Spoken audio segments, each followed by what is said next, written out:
Well, aren't you a regular Nancy Drew? I learned that from the Nancy Drew detective. Okay, go. You think you can follow the clues and solve the case of the missing condiment, Nancy Drew? Because I've read every Nancy Drew mystery ever written. Nancy, please tell me you're joking. Wow, you suck at this Nancy Drew stuff. You should get a new hobby. My name is Carson Drew, and this is my assistant, Nancy. Nancy Drew. It's curtains for you, Miss Drew. Nancy Drew strikes again. A regular Nancy Drew.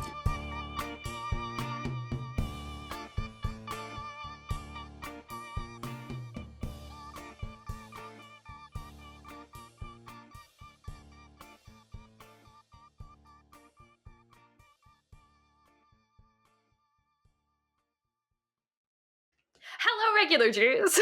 Hi, everyone. Welcome to episode, 90? Oh my gosh. No, 91. No, 91. Why did I write 90 on this?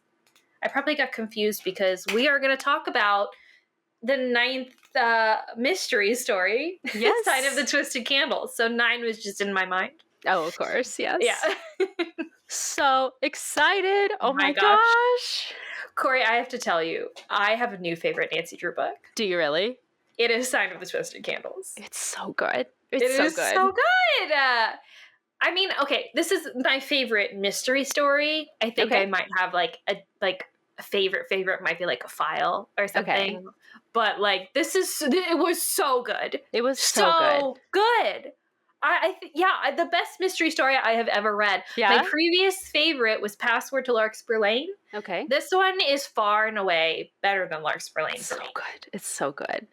I don't know if I would say favorite, but I absolutely loved it. There are a few little tiny issues that I have with it that we'll get there, but that does not stop it from being absolutely amazing. So, I'm so glad it's your favorite. That's so fun. Oh, yeah. So this one was, the original text was published in 1933, and the outline was done by Harriet Stradmeyer Adams, and the manuscript was written by Walter Carrick. So this is not a Mildred Ward Benson book. This is a Walter Carrick book. Yes, the second one that he did of the 3. Yeah. Delightfully spooky. So perfect for this, just start of fall that we're leading into here. Mm-hmm. So I'm so glad that this, the timing worked out perfectly for this one. Yeah, honestly, the writing in this, I think, is just, some of the best writing that I have seen in a Nancy Drew book, a mystery story.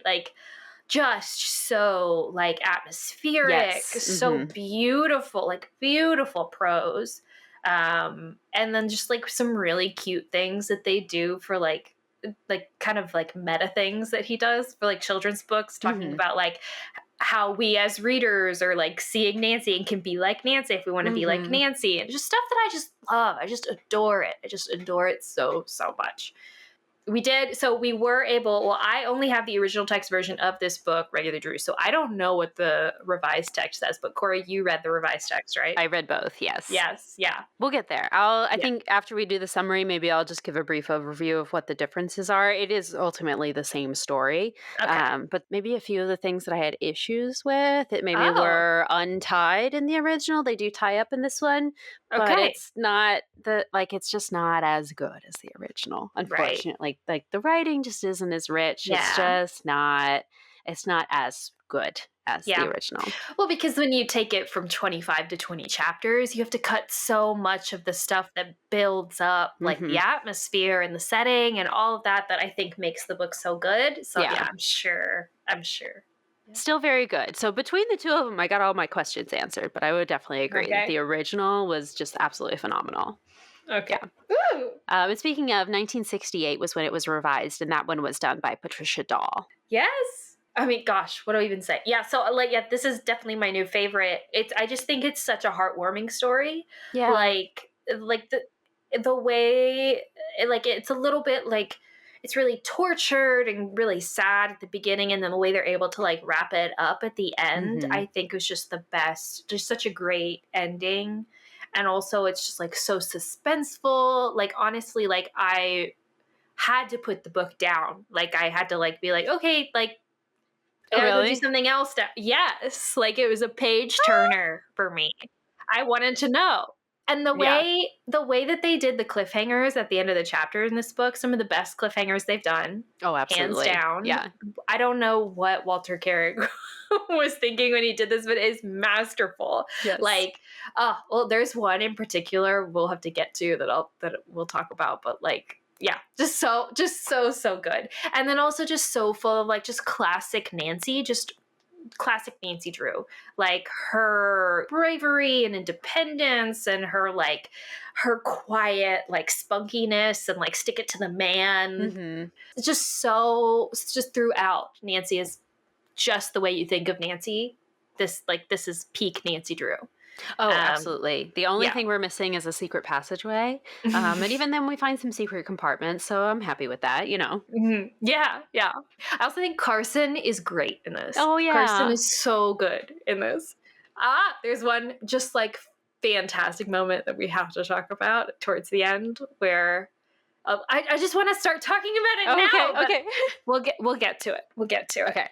Okay. Yeah, so the only thing I don't love about this book is the Bess and George estrangement, because they get into like this.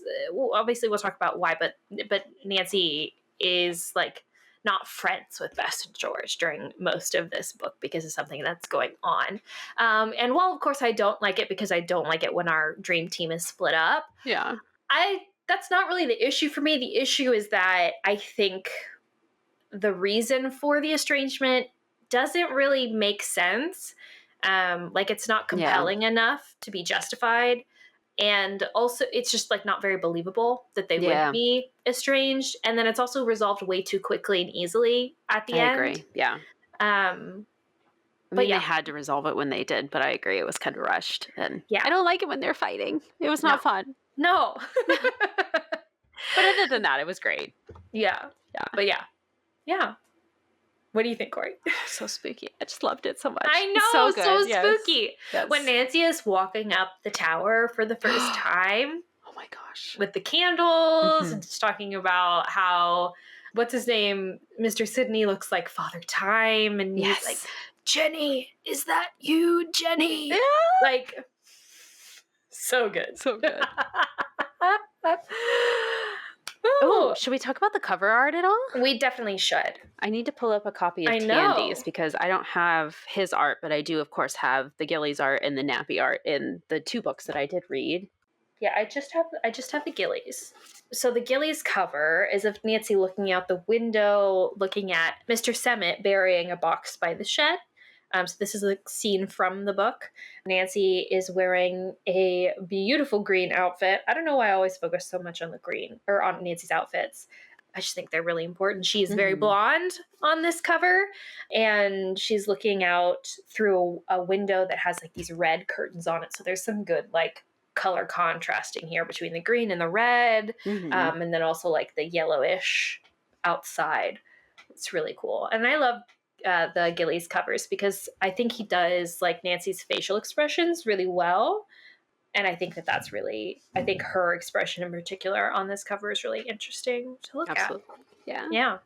I say the Nappy cover is probably my least favorite of the 3 just because it's more of the vignette style, so we're not really getting the scene of what's going on here like we do with the other 2 versions of the book. It's just Nancy looking kind of behind her at Mr. Sidney, and then we have a twisted candle in the foreground. Yeah. It's like green though. It's very green. Yes. I like the color. Yeah. The color's really nice. Colors. He does use a lot of really nice color schemes and everything. Yeah. But then the Tandy cover is, it's so good.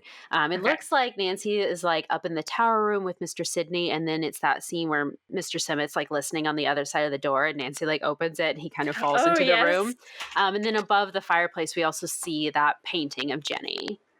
Ooh, yeah, I see it now. And I love her outfit. It's like this white dress with the little red bow on it and the matching hat. It's so cute. So cute. Oh, wow. Yeah, look at Mr. Sidney's beard. That's that's intense. And then the twisted candles, of course, are also there. Yeah. Oh, I love that. Yeah. Ooh, honestly, that one might be my favorite. It's really good. It's really cool looking. Okay. 3 words? Ooh, okay. Knives Out. Is Is Knives Out just inspired from this book? Honestly, oh my gosh, like, it could be. I was kind of The thinking that for part of the book, inheritance, yeah.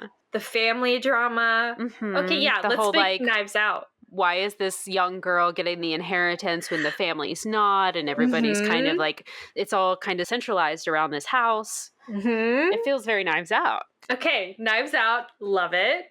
I also think there's like, and this is kind of probably more to do with all of the original text mystery stories than anything, but just a lot of driving, a lot of cars, yeah, a lot of driving, a lot of like, we took this car, we went here, he stole this car, so I couldn't take the car, the tires were slashed, the engine stalled, it's raining, like just yeah, just cars, lots of cars, yeah, cars.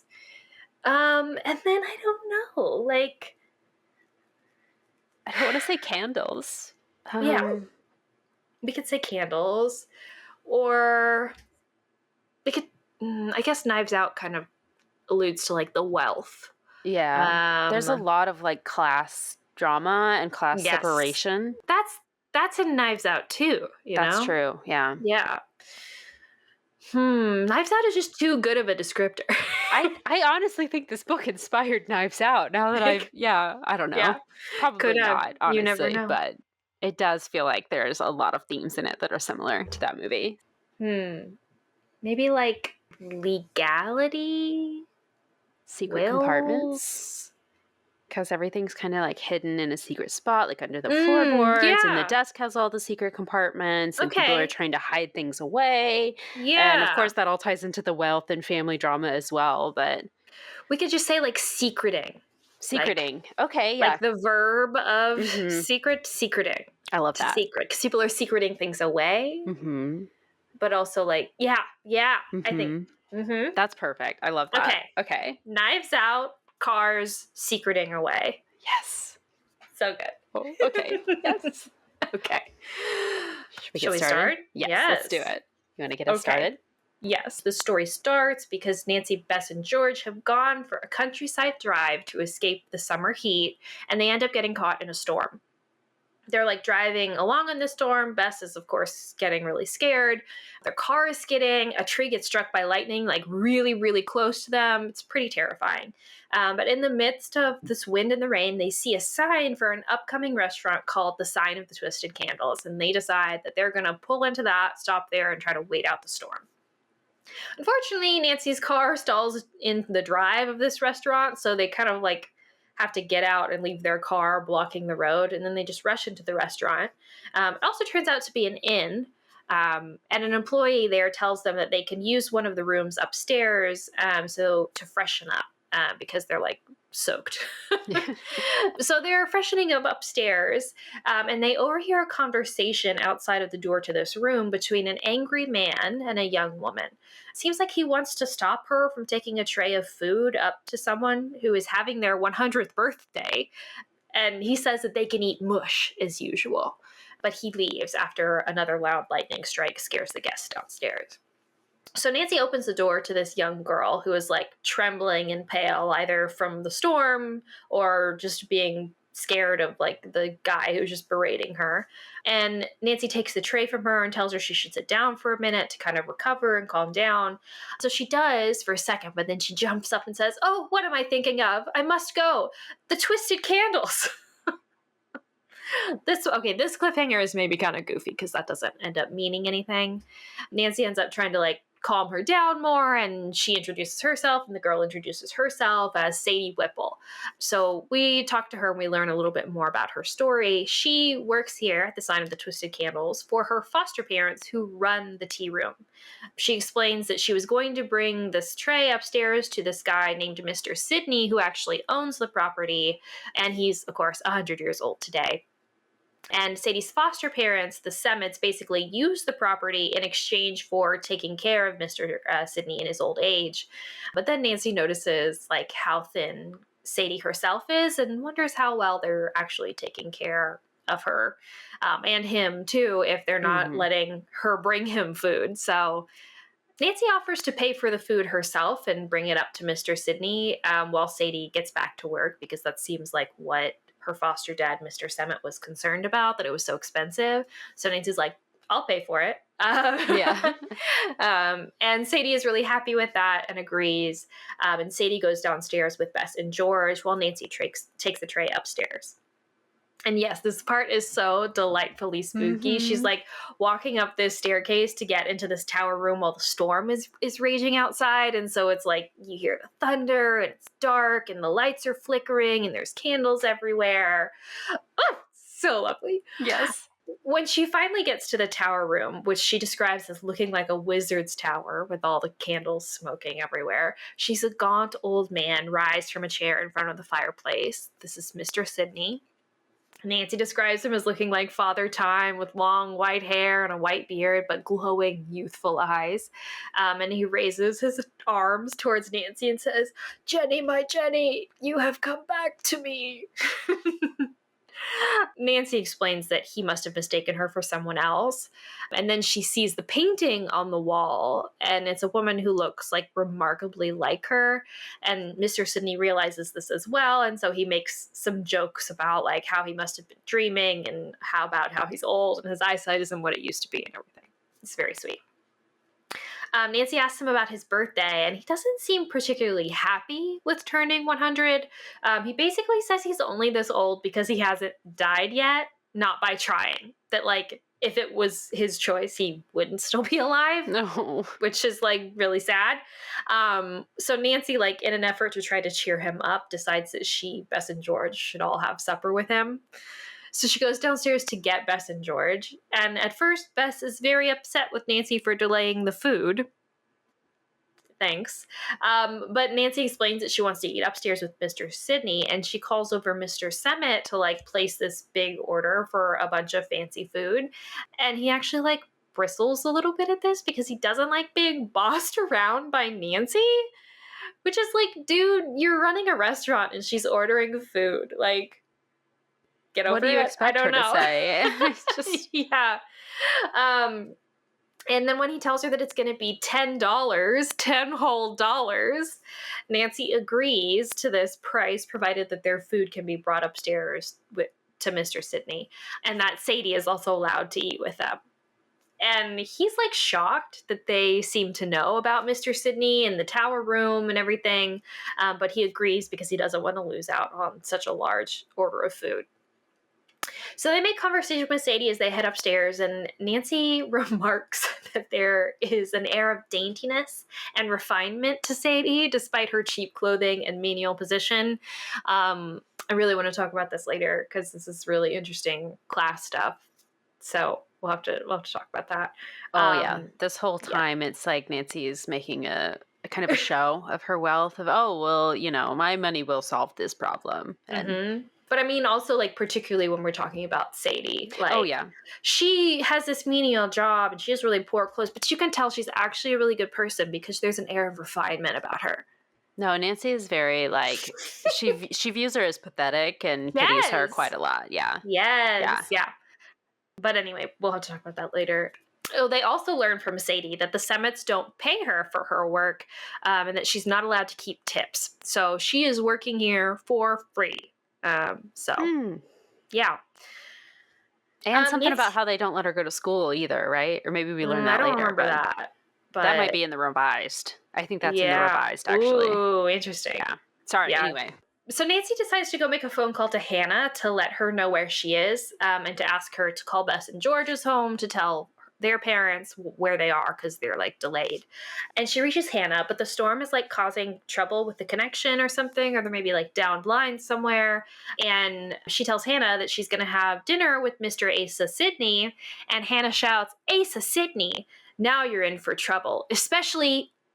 But then the line goes dead. So what does Hannah know about Mr. Sidney, and why does she think that they're in for trouble? Oh. So after Nancy hangs up the phone, she goes back up to Mr. Sidney's room and they all have dinner together. And he tells her a little bit more about his life and his backstory.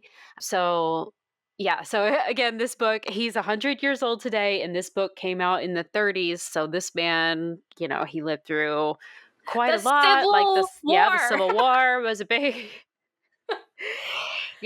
there's been a lot going on with him. So actually he is originally from England and like had this like apprenticeship to like become a candle maker. And then I guess because the candle maker was like not paying him fairly enough or whatever, or didn't give him credit for his work and his inventions, he eventually left, came to America, and he's been this candle inventor ever since then.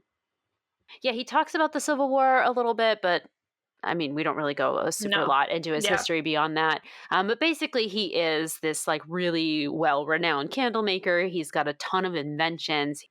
One of his inventions, the one that he didn't get credit for, was called this twisted candle. Because it's twisted, it burns longer or something. There's some science behind it.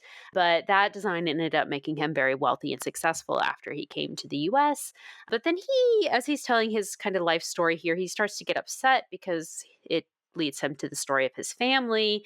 And he starts talking about how his vanity and arrogance from his wealth and his fame led him to kind of like neglecting his home life. And then something ended up happening. There was a tragedy, which resulted in a family feud. So he's not going to tell us any more details about it right now. And the girls don't really press him for more information. So they just kind of tell him happy birthday, and then dinner's over. They go back downstairs. After dinner, they start trying to fix Nancy's car, and Nancy pulls Sadie aside and tells her, like, hey, just so you know, seems like not a great situation. So just FYI, my dad is a lawyer, and if you ever need anything, just feel free to call us, basically. So we go back outside. Nancy is fixing her car with just a cloth and a flashlight. Yep. Don't know what's wrong with it, but I guess she's able to fix it. And they start like pulling out of this parking lot. And as they do, another car comes like flying down the driveway. And this actually turns out to be Bess and George's great uncle. And his name is Peter Boonton.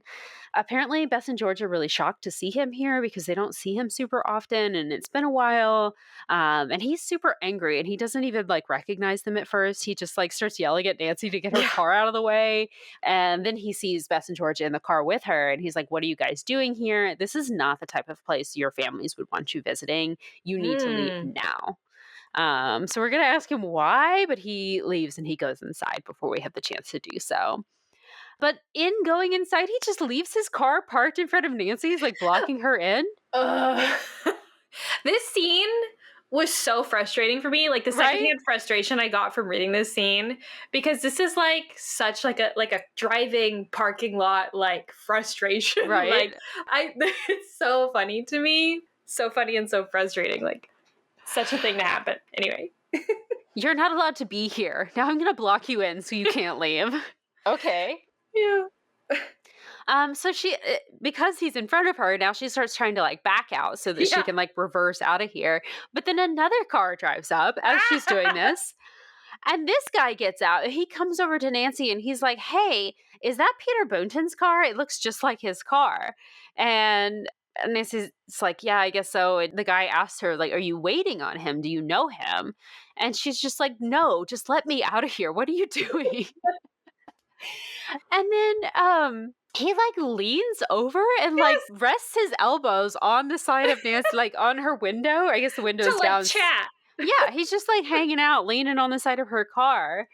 And he's like, don't let me keep you. But he's actively standing in the way of her driving away. Yeah. And even like props his foot up on her tire or something like that. Yes. Oh my gosh. And don't let me keep you, but let me talk your ear off here for a second. Yeah. Leans in even further. Dude, I'm just trying to leave. I don't know about your feud with Peter. Like, get away from me. I don't know you old guys. But basically, he starts talking about how this old man has recently passed the century mark, and how because of this, every relative of his is suddenly getting very affectionate with him. He tells us that there are generations of fight, and that Peter Boonton can't put anything over on me, or I'm not Jacob Sidney. So we're going to learn that this is Mr. Sidney's nephew. And he also says about something how Mr. Sidney cares more for that Sadie girl than he does for his own blood. And Nancy says something about how Mr. Sidney seems kind of lonely. And Jacob, like this Jacob guy says that basically it serves him right for cutting off his own family. And he's gone crazy and he's just holed himself up in this attic area making his twisted candles. And it serves him right for doing this and not being with his family during this time. But then after this, Nancy like convinces him to leave them alone, so they get away at this point and they drive back to River Heights. Oh my gosh. Okay, so now we get to actually ask Hannah what that thing was about on the phone. So she gets home and Carson's waiting by the fire for her, and they all sit down and start talking about everything that's just happened. And she asks Hannah, she's like, okay, what did you mean about being in for trouble? And so Hannah starts telling us about this feud that she knows about. So apparently when Mr. Sidney had his family, he had, I think, 2 sons and a young daughter. And the young daughter, he was like in his workshop with the young daughter, and he like went across the room to like get a paper or something like that. And while his back was turned, there was an explosion on this, like, I guess he was working on an oil lamp or something like that. And that's what exploded. And it actually killed the daughter. And so because his wife like viewed this as like neglect, basically, she blamed her husband for the death of their daughter. And so she left that night with the 2 sons, and he never saw them again. And so this basically split the entire family in half because Mrs. Sidney, her maiden name was Boonton. So now the Boonton family and the Sidney family hate each other. And there's this like ongoing feud because the Sidneys blame the Boontons for the wife leaving with the son and keeping his children away from him. And then the Boontons blame the Sidneys for the death of the daughter. Right. So really, really awful situation here. And of course, this is all like decades ago that this has happened. Yes. And he's not even really involved in this because he's been in his tower attic for years and years and years and isn't really even in contact with the family. But the rest of the family all hate each other, even still to this day. Yeah. So yeah, this is where I had to actually sit down and like draw a family tree in my notes because it was getting really confusing who all of these people are. But basically, just to give you a little overview here, Asa Sidney had a brother, and then this Jacob Sidney guy is the brother's son. So that guy is Asa's nephew. That's something that they don't actually explain very clearly until the revised version. They don't explain who the brother is, but it is his nephew from that side of his family. And then Mrs. Boonton had a brother named Jeremiah, and Jeremiah had 3 children, John, who is no longer alive, and then 2 daughters, and those 2 daughters are Bess and George's mothers. Right. But so so Jacob Sidney is his nephew, and Peter Boonton is his wife's nephew. Yes. Okay. Yes, exactly. The thing that confused me so much about the story, because Hannah tells it all, she tells how everybody is related. His wife, Mr. Sidney's wife, left with her 2 sons. So he has 2 sons. But where are they in this story? They're not in this story. They are already deceased. Okay. But so is the wife. They hinted it in the original, but they confirm it officially in the revised. So So yeah, and his 2 sons both died without them having children, so he doesn't have any grandchildren. Yeah. The thing, because I had assumed that Jacob Sidney was related to one of his sons, because I imagined that they would still have his last name, and so I was really confused as to why he would be fighting against his mom's family if his mom took him away. You know what I mean? Right. So, it's his nephew and then his wife's nephew are the 2 leaders of this feud, I guess. Understood. That makes so much more sense. It was very confusing the way Hannah was explaining. Yes. And then I hope that all made sense. So Bess's mom and George's mom are sisters, if that wasn't clear as well. So they are Mr. Sidney's grandnieces. Yes. Bess and George. Yeah. Yes, they are. Okay, so that's the family tree, and then everybody hates each other because of all that. Yeah, and so the trouble that Hannah was referring to is that she doesn't want Nancy getting dragged into all this because obviously she wasn't even aware, and by visiting him, it could look like she's involved somehow. Specifically, she didn't want Bess and George there because Bess and George were unaware of the feud. Right. And so she thought that by bringing them there, that would drag them into the feud, which previously they didn't even know about. Right. So that's, yeah. So no, I don't think it was related to Nancy. I think it was related to Bess and George being there. Oh, okay. Yeah. Well, and also Nancy is just dragged into it by association now, which is fun. Hannah does also mention that at one point, years and years ago, the families did attempt to reconcile, and there was actually a wedding between a Boonton and a Sydney, but it was so unsuccessful that that married couple ended up getting disowned by both families. Whew. Awful. Okay. But at this point, the phone rings, and Nancy's like, oh my God, it's Ned calling. Oh, run over to the phone. So she runs over to the phone, and it's not Ned. It is actually Sadie calling. And she's calling because she says that, hey, I remember you said your dad's a lawyer. Well, Mr. Sidney just told me that he needs a lawyer, and he requested me to find one. So, how convenient. Could possibly Carson come help Mr. Sidney with his will? Because that's what he needs help with. He needs to rewrite his will. So Nancy says, yeah, Carson will be happy to do this job for you. She doesn't even ask. She just volunteers him for it. It's like, we'll be there tomorrow morning, basically. You want to take it from here? Sure. So the next day, Nancy and Carson head back to see Mr. Sidney, and Nancy waits in the hall while Carson and Mr. Sidney are meeting about this will. And she's looking out the window, and she sees Mr. Semmet, Sadie's foster dad, burying something near their shed. She sees the object that he's burying and recognizes it as a box that she had seen the evening before in Mr. Sidney's room. So it definitely seems like there could be something valuable in that box and that the Semmets are trying to steal it from him. Ooh.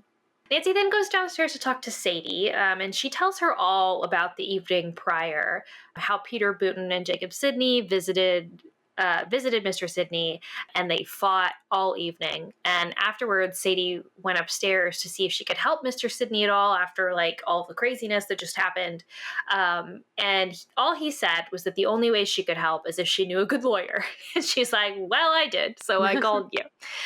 Unfortunately, Nancy and Sadie soon realize that Mrs. Semmet has overheard their entire conversation that they were just having. So Mrs. Semmet comes out, and she's very angry that Sadie is spilling family secrets to strangers. So she starts berating Sadie and then starts to beat her with a hairbrush, in front of Nancy. Nancy steps in and has to physically stop her from beating her. But then Mrs. Semmet just starts to hit Nancy. So, way to go. Beating two minors. What a great way to start the day. Yeah. Nancy, of course, has none of this, though. And so she just, takes the hairbrush from Mrs. Semmet, who is, shocked that the woman she was beating had the audacity to stand up to her. The gall of this young woman. Crazy. But Nancy's like, I could have you arrested for assault, lady, for beating me just now. And also she's like, my dad, Carson Drew, the famous lawyer, is upstairs, and maybe you'll just go talk to him right now. And once Mrs. Semmet realizes who she is and who her father is, of course she apologizes profusely. It's falling over herself and begging Nancy not to report her to her father or the police, whatever. Nancy agrees that she won't say anything, provided that Mrs. Semmet never mistreats Sadie ever again, which she ruefully agrees to.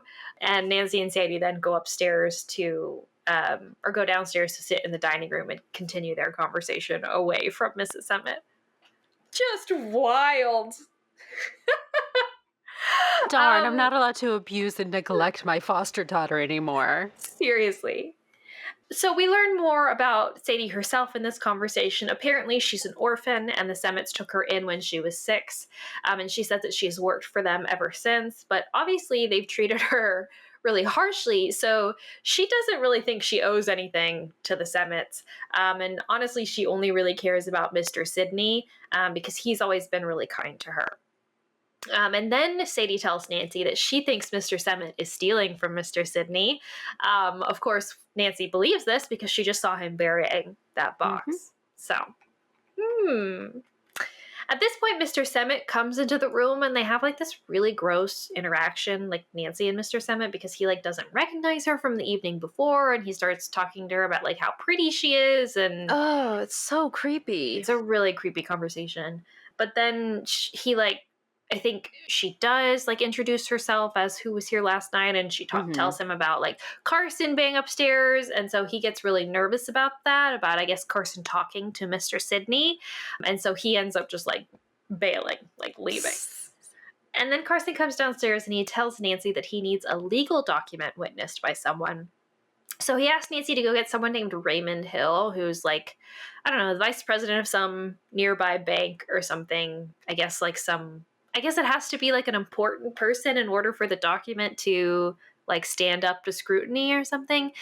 I didn't know that. Maybe he's a notary and it's just not mentioned or something like that. And that's why we need him specifically. But yeah, I thought it was weird. I was like, why can't Nancy just witness it? Why can't Sadie, anybody else who's there? Like, maybe they need an adult, but I mean, well, no, she'd be 16 in the original. But yeah, it's still like, is there not anybody else who could witness that? It's not important, but. Yeah. Well, I know. I definitely thought it was interesting because I was like, is it like back in the 1930s or whatever, you had to have like reputable businessmen be witnesses on documents? Maybe. Otherwise, like people won't take it seriously. Is that what this is supposed to be about?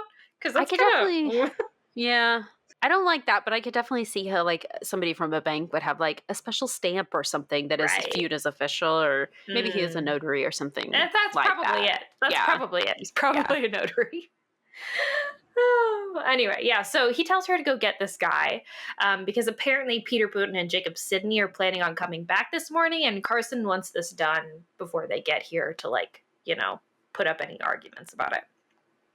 So as Nancy goes rushing out, accidentally hitting a snooping Mrs. Semmett with a door on her way, she sees Mr. Semmett trying to start his car. I guess, like, just trying to get away from here. And Nancy realizes that Mrs. Semmett is occupied and Mr. Semmett is occupied. So this is a really good opportunity for her to go check out and see what it was that is in the box that he buried. So she does. She uncovers it with relative ease and sees that there's a note on the lid that reads private property of Asa Sidney. But I guess because she doesn't have time, she decides to not open it just then and just take it with her. So, you gonna take it? Sure. So she just grabs the box up and runs to her car because, again, we are kind of in a hurry to get back before the Boonton and Sidney people arrive. So she gets in the car and she starts heading to the bank to meet with Mr. Hill. But on her way, she realizes that she is being followed. And she identifies the car behind her as that of Mr. Semmett. And so she doesn't know if he's like just following her to see where she's going, or if he like saw her take the box, or what is going on here exactly, but it's definitely him following her. So she ends up coming up with this plan that I guess she knows that the turnoff for this other town that she needs to go to get to the bank is like a really sharp turn. So she just like, she speeds up and she gets him to speed up behind her, and at the last second, like, takes the turn really sharply. And so, of course, Semmett doesn't have time to also make the turn safely. So he just ends up like flying past the turn and ends up in a ditch or something like that. So Nancy is able to get away pretty quickly. She gets to the bank and we end up meeting Mr. Hill, who agrees to come with her to come back to Carson to help sign the document or whatever. But before they leave, she asks if there's a chance that she could put this box that she's gotten in the vault. And he does. He gives her like a receipt for it. And then they head back to see Mr. Sidney. So Mr. Hill goes upstairs with Carson, and then just as he's doing so, or I guess Nancy is like sitting on the porch or whatever, and as he goes upstairs, she sees Jacob Sidney and Peter Booten arrive, and then Nancy and Sadie have to kind of like try to delay them from going upstairs long enough for them to finish signing the will and everything upstairs. Oh, yeah, it's this really funny scene where Sadie is, like, mopping the stairs, and so she just, like, takes forever. Spills and, a bucket. Accidentally spills things all over them. It's like, oh, hold on, I'll get a towel. And then she takes really long to get the towel. And so, eventually they get upstairs, and they bust in the room, and they're really furious, and they, like, start accusing Carson of, like, taking advantage of Mr. Sidney and saying Nancy's taking advantage of Mr. Sidney. And, of course, Nancy's really offended by this, and then Mr. Sidney ends up kicking them out. And then as they're like, because they're all up in the tower room at this point, Nancy, Carson, Mr. Hill, Mr. Sidney, Mr. Booten, and then the younger Mr. Sidney. And so Nancy like goes to like lead Booten and Sidney out, and as she's doing so, Mr. Semmett is like eavesdropping against the door. So she like hits him in the face. Yeah, exactly. And I think that this is the scene that Tandy illustrated for the cover, where she's like opening the door and he's like crouched behind it or whatever. And he makes up this story about like dropping a dime or something like that. Yes. And that's why he's like crouched on the stairs, that he's looking around for his dime. Nancy asks Mr. Simmons about following her earlier, and he gets so flustered by this question that he ends up falling down the stairs. But he's fine, and then he and Peter Booten and Jacob Sidney all leave together. Mr. Hill also leaves to return to the bank. I think actually like his chauffeur comes to get him or something like that, so Nancy doesn't have to take him back. But then Sadie, Nancy, Mr. Drew, and Mr. Sidney are all still at the tower room, and they all end up having lunch together. So after lunch, Carson decides that he wants to go downstairs and have a word with Mr. Semmett. And then Sadie and Nancy stay upstairs and chat with Mr. Sidney. But as they're talking, he just kind of falls asleep because he's 100 now. And Nancy and Sadie start talking about how wonderful it was that he lived in a time where slavery was going on. Yeah. And how interesting that is, and how cool it is that he's seen technology develop as far as it has in his lifetime. And like... it is. To be 100% fair, I don't think they're saying that it was cool that there were slaves. No, I think that they're just saying like how crazy it is it that his life has changed so much, that he's seen so much go on in the world since. But it's definitely weird that they say it like that. The way that it's phrased and how it's just like brought up out of nowhere, that like the first thing that they think of is slavery. It's like, oh, okay, not the technology that he's seen and had a hand in inventing. It's the Civil War and slavery. How great that he got to live through that. Okay. Yeah. Gosh, anyway. I mean, thinking about like being in the 1930s and thinking about like how short history really is, like how recent history really is, like, because like because this guy's 100 and he lived through when there was slavery and all the way through the Civil War to the 1930s where they are now. And so it really wasn't that far removed from them. Not at all. Not at all. Yeah. It's making me think of Hidden Staircase as well, because wasn't that a major thing that they changed from the original to the revised, that they made it from the Revolutionary War to the Civil War? The like time period that the house, I think it was vice versa. Yeah. They changed the time period where the house was built to make it like a little bit more removed for the revised text. Yeah. Very interesting. And interesting, too, how, like, that's the choice that was made in that scenario. And we're not talking about Hidden Staircase, but, like... Right, no, of course, yeah. But, yeah, the choices that they make in the revised text to, like, be like, oh, we really want to sanitize this, you know what I mean? To, like, get away from sensitive topics. Right. Which is, like, I understand the impulse, but it's also, like, God. Yeah. So horrible. Oh, my gosh. Anyway... Because, of course, in the revised, he's turning 100 in, what, the 60s, right? When was the revised published? Did we say? 68. Yeah, so it would have been 1868, so way after the Civil War that he would have even been born. So, well, when did the Civil War end? I thought that was the 1860s. How long did the Civil War last? It was not long, was it? It was like 5 years or something. Something like that, yeah. It was done by 1865, yeah. So he would have been born just after, but... Oof. Anyway, yeah. So, yeah, not talking about Hidden Staircase, but I feel like all the originals that we've read from the 30s, somehow we always end up referencing the Civil War in some small way.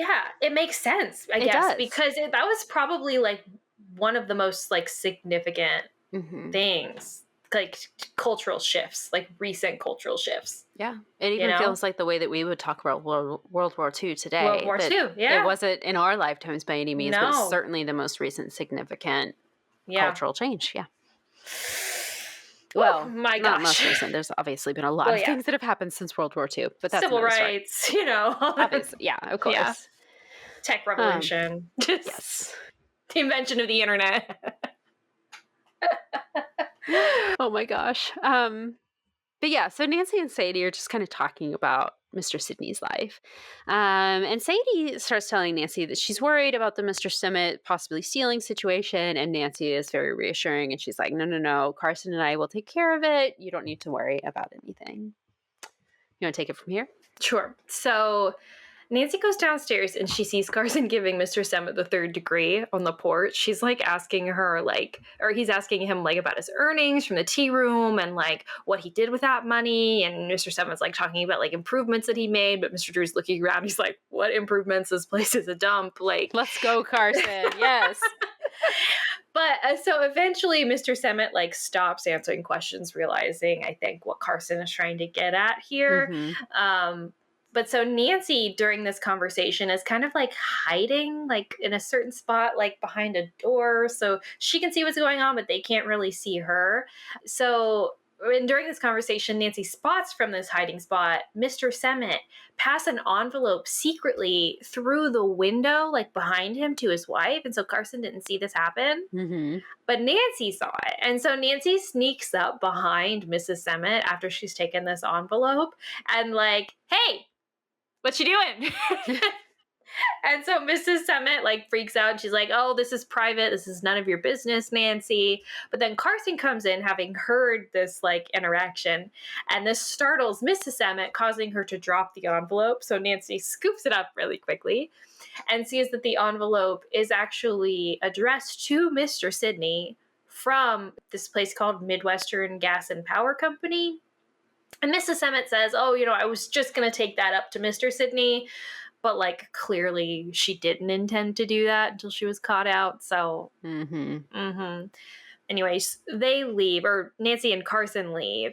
And Carson explains to Nancy how valuable that information was because apparently Mr. Sidney told Carson that he had invested in Midwestern Gas and Power Company, but he didn't think that the investment paid off because he hadn't received any dividends. But Carson also happened to just invest in the same power company because it was like a good investment or something. And he had been receiving dividends. So he knew that something fishy was going on. And so now it looks like the Semmetts were probably stealing the dividends from Mr. Sidney. Like that's what was in that envelope was probably a check. So how easy was it to cash somebody else's check back in the day? Oh my gosh. Must have been really easy, I guess. Well, we'll learn later, I think, that they send dividends in the form of bonds, I think, not checks. Oh, okay. Yeah. So very easy. Yeah. Yeah. Also, and this is what's the wildest to me, apparently Mr. Sidney didn't even know that the Semmetts were operating the house as an inn. They got this man locked away in the tower. It sounds like he's not even allowed to come downstairs. Seriously. Awful. Yeah. And so, they've been doing all of this stuff without his knowledge. They've also secretly been renting off bits of the land to farmers to, farm, which he's also not aware of. Oh my and gosh. not receiving any money from. So, yeah. But by this point, Nancy and Carson are back home. And Nancy decides that she's going to go visit Bess and George. But when she gets to Bess's house, she sees Peter Booten's car outside. And she ends up knocking on the door. And Bess greets her. And Nancy explains to Bess how she wants to go back out to Mr. Sidney with her and George. And how her father is now Mr. Sidney's attorney. And then at hearing that, Bess suddenly gets very cold. And she's kind of sniffs and says that she's sorry to hear that Carson is clearly taking sides.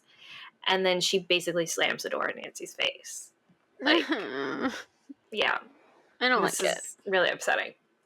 Nancy is really upset by it. And she's almost in tears as she's driving home, thinking about how this feud has now caused a rift in her friendship. Which is really sad.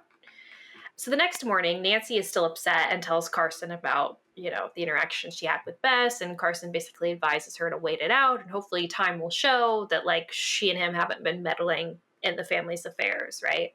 And then the phone rings, and it's Sadie, and Sadie is upset. And all she'll say on the phone is that something awful has happened, and so Nancy and Carson race over to the Twisted Candles, and they learn that Mr. Sidney has passed away overnight. Oh.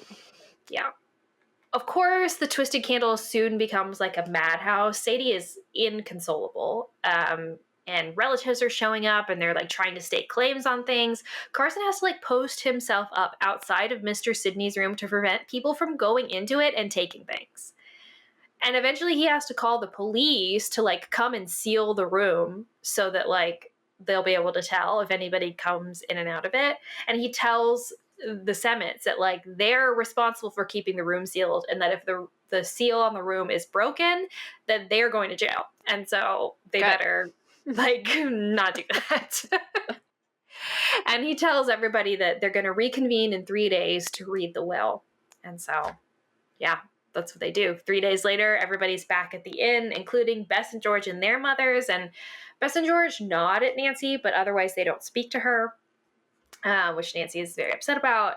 And then Carson proceeds to read the will. Asa has promised some shares of his estate to everyone present, including Peter Boonton and Jacob Sidney and Bess and George's moms. And Bess and George.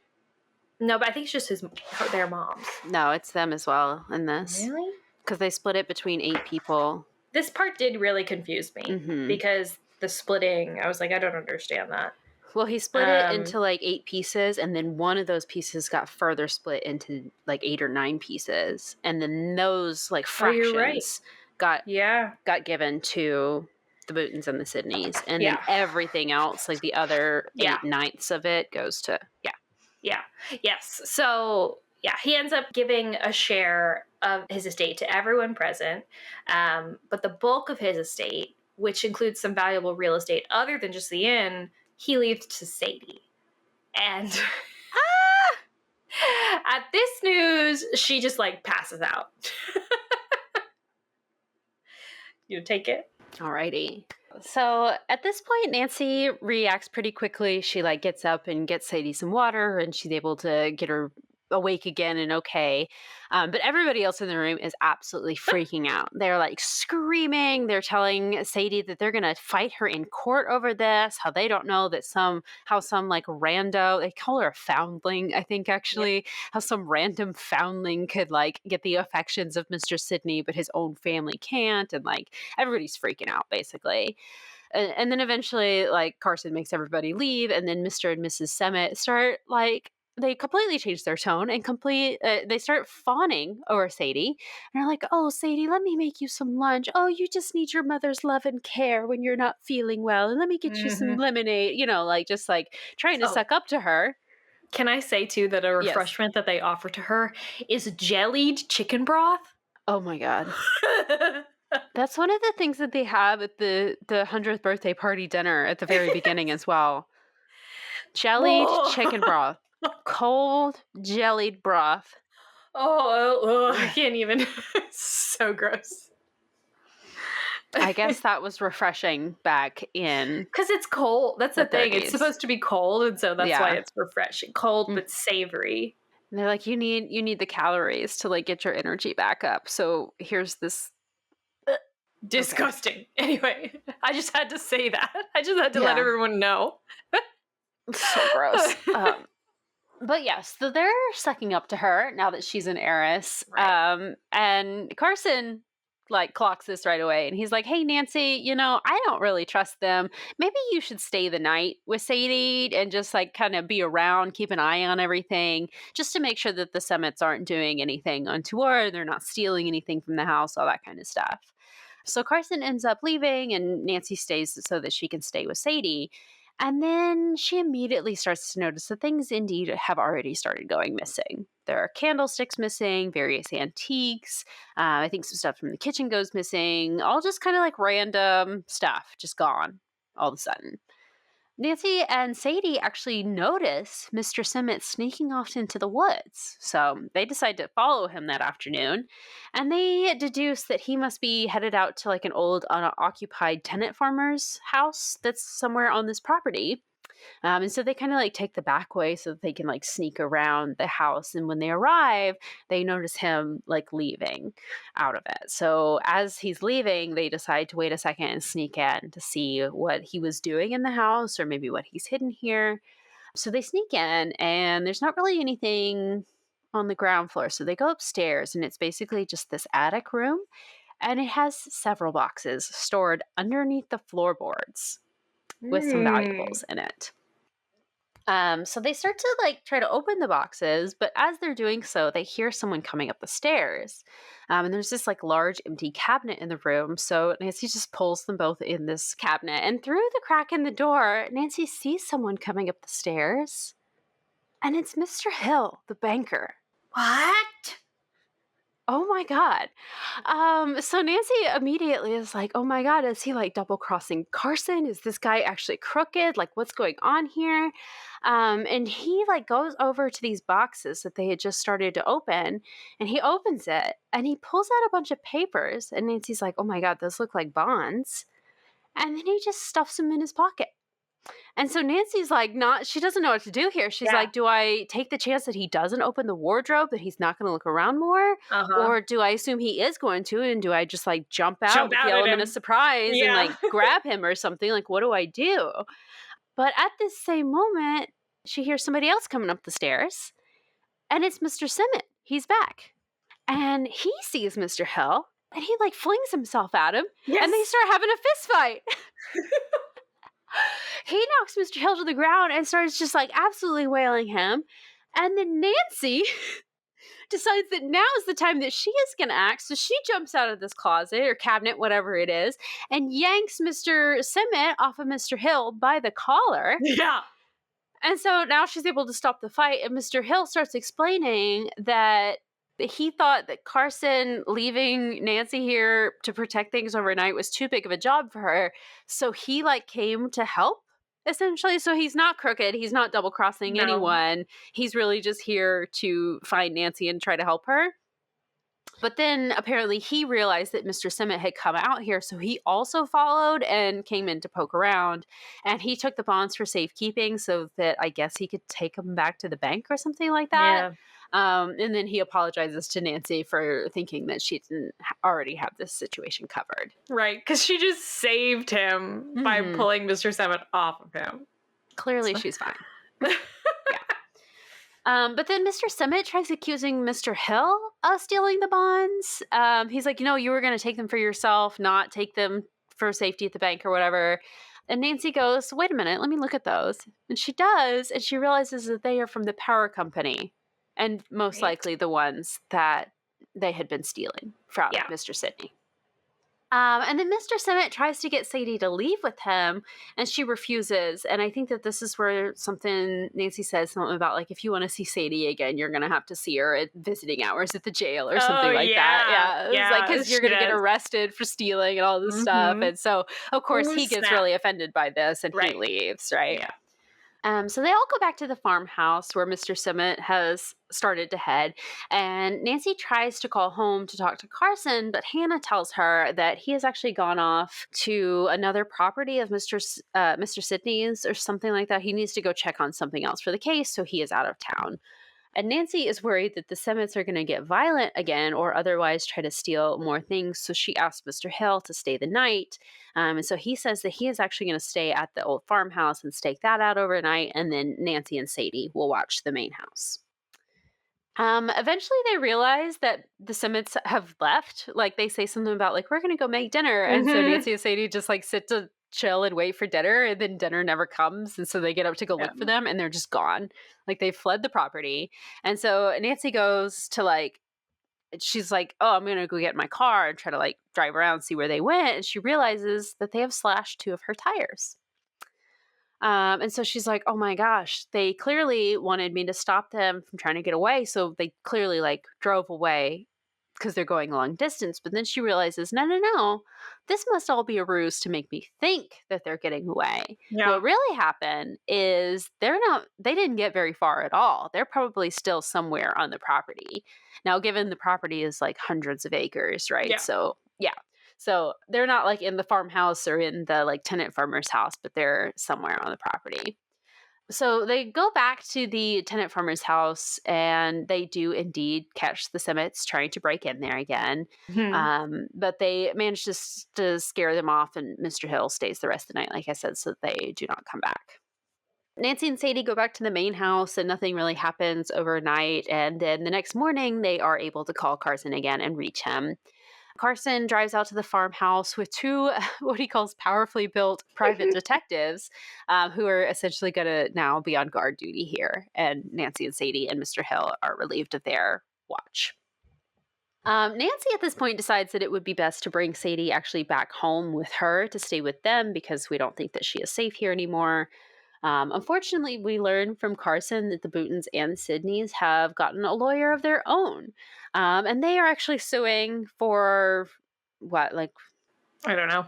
They're just suing because they think it's that the will is like invalid or something. Unfairness. Yeah, suing for that. And also the Simmets have also joined their suit as well. So all of these people are trying to sue, I guess, sue Sadie. I don't think they're suing Carson. It's unclear. It's unclear in the book what exactly they're suing for and who they're suing, but there's a lawsuit. Yes. So in order to get their mind off of things, Nancy suggests that they go on a shopping spree, which they call a shopping orgy in the book. So funny. Which, like, I know this is written in the 30s, and so, like, words had different connotations sometimes, but, like, wow. That's how we used to describe things. Yes. Yes. An orgy is anywhere people get together.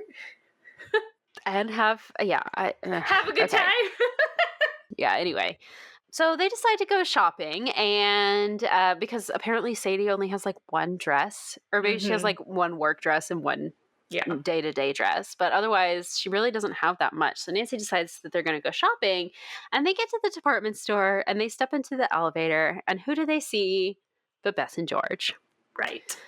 At first they snub her again, but Nancy kind of like gets a little bit soft and gentle in the moment. She's like, listen, guys, if we just sat down and talked about this, I'm sure we would clear up this misunderstanding. So she convinces them to. So they go sit down and they just kind of lay everything out. And Nancy's like, look, you should know this. Like, y'all were there with me for the first, like, when I met Mr. Sidney for the first time. Like, you were there when I told Sadie that my father is a lawyer. And that's when she first learned that my father is a lawyer. This wasn't some, like, pre-planned thing. Nobody's trying to pull one over on anybody. You know, my dad, it's his job to represent Mr. Sidney's wishes, and the feud has nothing to do with how well he is able to perform his job, and he's not going to compromise his professional integrity to, like, consider this weird feud. He's just doing what Mr. Sidney wanted, and it's as simple as that. Sadie didn't ask to be given the majority of the inheritance. She just got it. You know, it was Mr. Sidney's wishes. It's really just as simple as that. This whole situation has not brought Sadie any happiness. Like, she's obviously very distraught that he's gone and that she's being blamed for everything. Like, this is really upsetting. And George and Bess agree. They're like, yeah, you know, Nancy, you're right, as usual. And please take us back as your friend. And they all happy tear and they make up and everybody hugs and everybody's fine again. And then the four of them all go shopping together. Right. Yeah. So thank goodness that little fight is over. I didn't like that. But yeah, like you said, it really, the reconciliation was a little bit rushed. Yeah. Well, although I think the split and the reconciliation are rushed. Like, it doesn't make sense to me that Bess and George would be influenced by this feud, especially with the way that they were introduced to it. Like, they had no idea that it was happening until, like, I mean, they didn't even really know about it. Nancy learned about it from Hannah, so they didn't know about it until they were told about it, I guess, from their moms and maybe Peter Boonton or whatever. Right. Like, so to like hear about that and then like think your friend is like choosing sides in this feud, and it just doesn't make any sense to me, especially with what we know about Bess and George and like their loyalty to Nancy. And I know this is only like number 9, you know, but like they've been friends a long time, you know, like, so it just doesn't make sense to me. It would seem to me that like if I were in Bess and George's position and I learned about this feud happening in my family, I'd be like, well, it has nothing to do with me. Right. You know, like, be like, yeah, it kind of sucks. Seems like a gross situation or whatever, or like unfortunate situation, but there's nothing I can do about it. Right. Like, so like, I don't know. Yeah. But things might have been different, I don't know, back then, and maybe because it was like the 30s, and maybe it has to do with like the amount of money that it is. I mean, money makes people really weird. I don't know. Maybe, and their moms could have been manipulative about it. You never know. Right. But like, none of that was ever explored, and so it seems really shallow to me. The whole family feud seems shallow, and there's another point later where we can talk more about that too. But like, the whole Family Feud seems shallow. And I understand how originally it definitely wasn't, like, based on the situation. I can understand how, like, of course the Bootons were devastated over the death of, like, that little girl, and how, you know, Asa Sidney's family maybe blamed his wife for taking the other children from them, right? So it's like a loss of children, right? Which is a big deal on both sides. So I can understand how that gets there, and then but that at this point it's like it really seems like it's just about the money. You're right. Which seems shallow, which is shallow. So the lengths to which people go to feels extreme for the situation, you know? I could maybe see it if we had done it something a little bit different, that we saw Bess and George not picking sides, but being torn by it, you know, that maybe after Peter came over and was like talking to the moms and everything and the initial snub and everything, I could see it maybe being like hey, Nancy, I'm really sorry, but my mom has said I'm not allowed to talk to you right now.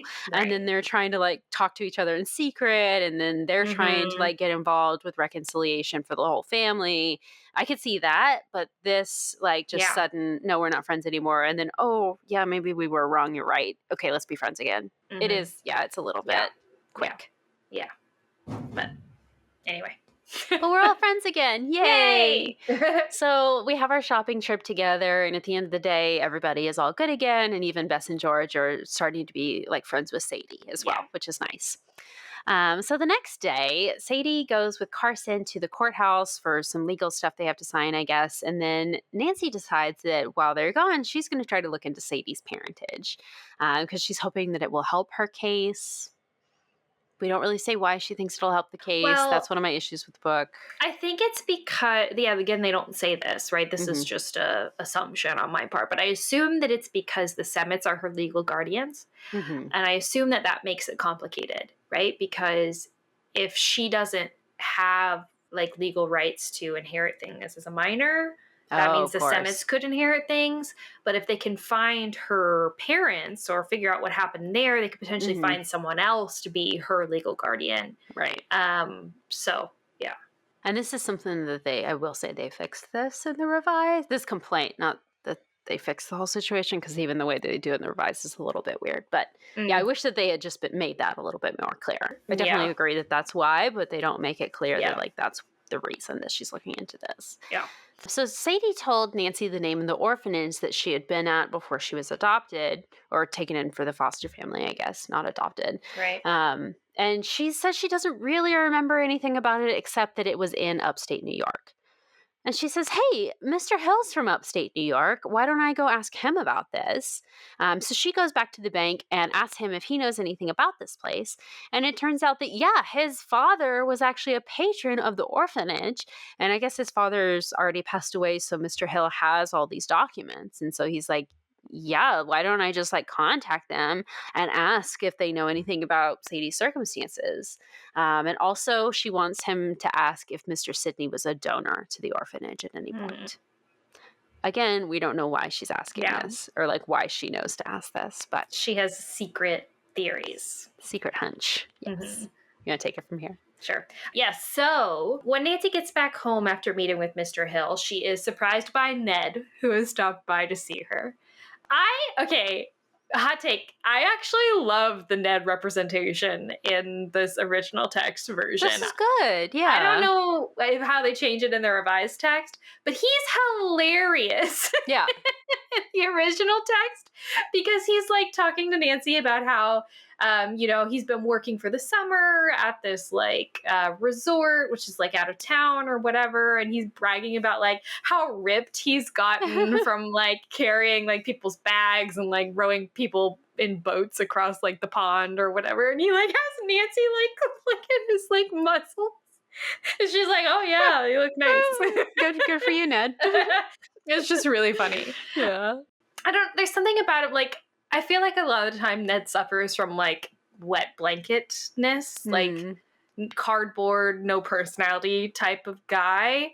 But in this, he's, like, really funny. He's entertaining and fun, and I can understand why someone would want to spend time with him, you know? Absolutely, yeah. No, Ned was good in this one. He's even good in the revised, I'll say. Okay, Yeah, he's quick on his feet, for sure. Cool. Yeah. Well, it's kind of a short interaction because he can't spend too much time here with Nancy because he has to go pick up some new employees, we learn, and take them to the resort. That's why he's in town. And we learn that the new employees to the resort are the Semets. They have taken new jobs and will be leaving town. And of course, Nancy is thrilled to hear this. And so when Carson and Sadie return, she tells them the good news and asks Carson if she and Sadie can go search the tower room now that the Semets are out of town. And he agrees, and he gives her the key. So they go to the inn, and the detectives let Nancy into the room. And she ends up finding like a bunch of hidden things. There are like cash and documents and secret compartments. It's kind of wild. She finds like 3 or 4 different hiding places in the room. Mm-hmm. But then, most importantly, she finds an old Bible, which she accidentally rips. But inside, she finds a letter from the orphanage addressed to Mr. Sidney. And then Sadie comes into the room to tell her that Mr. Hill has called to say that he needs to see both Nancy and Sadie. And so Nancy is sure that this is going to be confirmation of her suspicions that Sadie is actually related to Mr. Sidney. So exciting. But just as we learn that that's Nancy's suspicion, we hear this loud howl and a crash. And at this is my favorite cliffhanger, because at this point we just like completely switched perspectives. So we don't even get like the immediate like resolution to the cliffhanger. Right. We switch perspectives to Carson. And so this whole next chapter, we're like from Carson's perspective, and we're in his law office, and he ends up getting visited by the lawyer representing the Bootons and the Sidneys. And this, I find this part so funny though. The lawyer, basically he's there to ask Carson if he and Sadie would consider settling the lawsuit out of court. And of course, Carson's like, no, we're not going to do that, you know? Yeah. But then when he tells him no, this lawyer tells Carson how much he wishes that he wasn't representing the Bootons and the Sidneys because he doesn't like them. Yes. He's like, I wish I had known more about them before I accepted this case, but like now I'm duty bound to like, you know, whatever. And Carson even like suggests, well, why don't you, if you feel like your morals are like, you know, compromised, why don't you just like quit? Yeah. And he's like, oh, I can't do that. I wish I could do that, you know. But while they're talking about this, all of a sudden, Peter Booton and Jacob Sidney just like burst into the office, and they accuse their lawyer of like funny business because he's in Carson's office right now. So they think that he's here to like, I don't know, do something shady, sketchy. Yeah. When really he's like there on their behalf. It's wild. But so the lawyer gets so upset by this, like this accusation that he would be doing something wrong, that he does quit. This is such a great scene. This was so funny. I really enjoyed that one. Yeah. But so then Carson gets a call from Hannah, who says that Sadie and Nancy are missing. They can't be found at either the Twisted Candles or Mr. Hill's office. And so then we jump back to Nancy's perspective, and we realize that the crash and the yell that they heard was Mr. Semet falling off of a ladder that he was using to try to get into the house. Mm-hmm. So they go and they carry him inside, which is like, why? Just leave that dude. Mm-hmm. But they carry him inside, and he's moaning and carrying on, and Nancy realizes that he must be like faking it because he's putting on like such a performance. Yeah. She's like, this is over the top. There's no way. And that probably he was doing this as a ruse to get inside the house, which he now is inside the house. And as soon as she realizes this, he pushes Nancy and Sadie down, covers them with a sheet, and then pours some kind of liquid on them, which at first I thought he was going to set them on fire. Oh, jeez. That was like gasoline or something. But no, it turns out to be some kind of like sleeping potion. That's what Nancy says it is. It's really unclear. I guess maybe chloroform.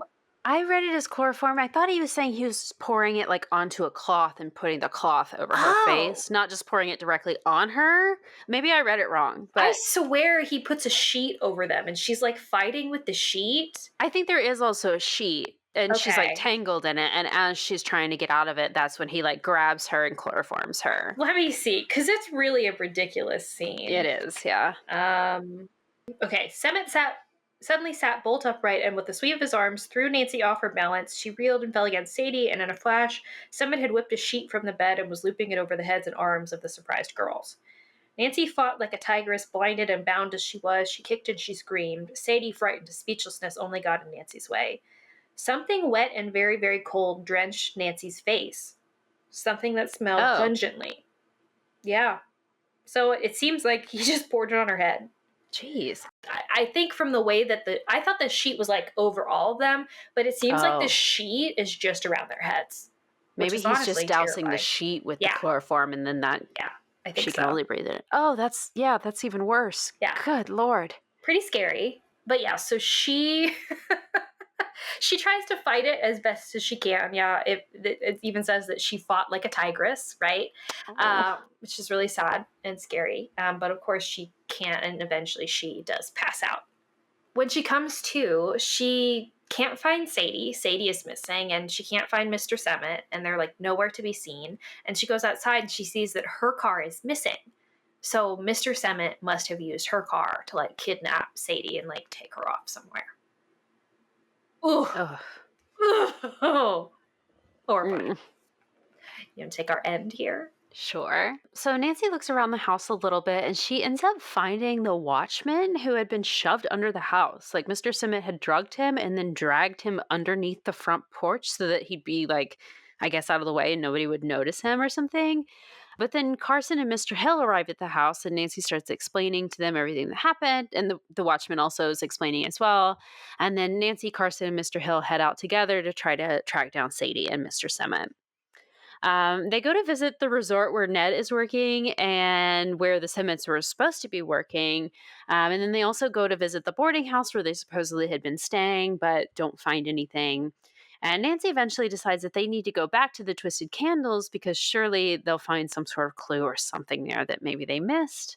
So they go back to the end, but they don't see any sign of them. But they do end up running into Jacob and Peter. They both say that they haven't seen the watchman and that they did see Nancy's car in the shed. So clearly Summit just like moved it. And actually this shows that Nancy's hunch is right, that the Simmons must have doubled back to keep Sadie here at the end because it's the last place anybody would look for her.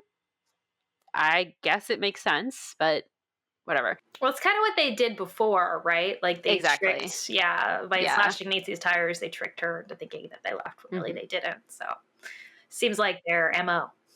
Well, she outsmarted them before. Yeah. So of course she's going to outsmart them again. Like they're just not thinking this through, apparently. But Nancy talks to talks to Jacob and Sydney a little bit about the feud, and it seems like they are really close to recognizing how foolish their feud is. And they are both really unhappy with the news that Sadie has been kidnapped by the Simmets, and they say that they regret teaming up with this guy for the lawsuit and are upset at being involved with him at all. Nancy, during this conversation, I guess she gets bored, so she sneaks away and notices that there is a small sliver of light coming from one of the windows of the tower room. So she manages to get like back up on top of the porch roof and grab the ladder that Mr. Summit had used in his little, like, not prank, but his his scheme. Sure, yes. He used it in his scheme. So she picks the ladder up and she goes over to the tower room and she's able to climb it. She's like literally balancing on the top rung to be tall enough to reach in or to see in, but she's able to peek in. Or except not really, because there's like a curtain covering the window, so she can't see anything, but she is able to hear that Mr. Summit is inside threatening Sadie. And he is threatening to beat her if she doesn't tell him where the valuables are hidden in the room. Nancy knows where they are because, of course, she searched it earlier, but Sadie wasn't with her at the time, so she wouldn't actually have anything to say to him. So Nancy tries to like whisper something to Sadie, but this like scares her. And so she freaks out and screams, which makes Summit notice that Nancy is outside the window. And so he goes over to the window, opens it up, and tries to just push Nancy backwards to her death. Like we're not on the second story here. We are in a tower. Yeah. So we are at least 3 or 4 stories up, and she would die if she hit the ground. So she like manages to grab onto his wrists as he's pushing her. And so the ladder starts to fall back, but she's able to hang on. And then, of course, her scream alerts everybody else outside. And so they all come running upstairs. They actually like break a window to get into the house or something. But Carson is not playing games here. So he like bursts in the room and starts choking Mr. Semmett. Yes! I love this so much. Thank you, Carson, coming to the rescue. He gets Nancy back inside the room. She is fine now. And then the cops are called to come and arrest the Semmetts. So that was a lot of excitement, but everyone is okay now. And Mr. Hill announces that the reason he had asked Nancy and Sadie to come see him in his office in the first place, and of course they never made it there to begin with, is because he has heard back from the orphanage. And it turns out that once Mr. Sidney knew that Sadie was at the orphanage, he had started donating to them. And he also acted as a reference to the Semmetts in their foster application to foster Sadie. So it seems like he knew about her before she ever even came to the Twisted Candles in the first place. And Nancy remembers the letter she found in the Bible right before Mr. Semmett fell off the ladder, like with his scheme and everything. So she goes to read it. And we learn that the orphanage had written to Mr. Sidney about Sadie's history. I guess he had written to them to ask, and so this is their reply. It turns out her mother had died in a car accident, and Sadie, who was about 2 years old at the time, survived the crash and actually wandered off from the scene and then managed to like end up at a church somehow, or maybe somebody found her and brought her to the church. But essentially, she was found at the church, and then that's when she was taken to the orphanage after that. They had tried to find other family, but they couldn't. But they did determine that her mother's maiden name was Boonton. So she is related to Mr. Sidney. And then Nancy remembers some of the documents that she saw in one of the other hiding places in the room. But the pages were like weirdly blank in this like stack of documents or whatever. And Nancy remembers, or she realizes, oh, it must be invisible ink, right? So she takes these documents over to the big twisted candle on the desk and uses it to like, you know, reveal all the hidden writing or whatever. And it's this like letter. And it's been written by Asa Sidney. And it's not written to Sadie, but it's just like written to the family about Sadie, right? So this explains that Sadie was the child of a Sidney and a Boonton. So if you remember the start of the story, we mentioned how there was this couple that had been disowned by both families. She's their daughter. So basically these two met in college, got married despite the family feud and everything. And then, of course, as we know, they were disowned. And then apparently Sadie's father had died in like some sort of construction accident or something like that. And then very shortly after was the mom's car accident. So I guess Mr. Sidney like somehow suspected that that's who she was and didn't tell anyone because he wanted to keep her out of the family feud because he knew no matter what, both sides of the family were going to be involved with this. And of course it ruined his life. He didn't want the same thing to happen to Sadie just because of who her parents are. Right. So at this news, Jacob Sidney comes forward and is very remorseful. And he's like, oh my gosh, I'm your grandfather. Can you ever forgive me for the horrible behavior and all the awful things I've said to you? And I hope that you'll accept me as your grandfather. Oh my gosh. Tears. Yes. So the scene kind of ends, and then we flash forward a few days later. Nancy, Bess, George, and Sadie are all back at the Twisted Candles, and they are gathering up some of the valuables for the estate. And Sadie announces that because she is rich now, she is planning to buy the home. And because the way the will was written, they'd ordered the home to be sold, and then the money from that to be given to Sydney's other relatives. And so in using the money to buy the home, it means that the rest of the family will end up getting more money out of the inheritance. So everybody's happy, and the home, the like Sydney home, gets to stay in the family now. Yeah. And the end. The end. Yay. My gosh, how lovely. Such a good book. Such a heartwarming ending. End. Yeah. It was so nice. Like, just like the point that like Sadie in her heart wants everyone to be happy, and she decides like, you know what, I'm gonna buy this property so that everybody can get more money and be more satisfied, and the home gets to stay in the family. Yeah. That's such an amazing idea. It's so nice. So nice. So lovely. Oh. And it's that scene at the end of Nice Out where she's standing on the porch with the coffee mug and just my house, my rules. My house, my rules. Yes. Yeah. So good. And like the scene of like, Jacob Sidney realizing that he's Sadie's grandfather, and like, I can't imagine. This is the thing. They don't really go into it this greatly into the book, and I do think it's a downfall of the book because it makes the family feud seem just trivial and stupid, and but to think about like you disowning your child and then being so regretful of that and so heartbroken. Like, he didn't even know what happened. He had no idea his daughter was dead. No idea where his daughter was. He had no idea that she was dead. And then to realize that in one moment, and realize that your granddaughter is standing in front of you, like from your daughter, and then like, realizing like how much you have screwed up. Yeah, right. Like, that's, wow, that's a lot. You know? And then in that moment to realize that and to try to apologize for it. Like, you know, like that's so lovely. Oh, anyway. Also, I'll point out too that, so Mr. Sidney knew about Sadie before, like, you know, anybody else did. So somehow he, my suspicion is that he must have been in contact with the couple. And definitely after they were disowned. So, like, because how else would he have known that there was potentially a child? Right. Like, that's just so cool to think about. Clearly, Uncle Asa was still in touch, even though everybody else disowned them. Yeah. Lovely. Just lovely. Just such a great resolution to, like, such a crazy story.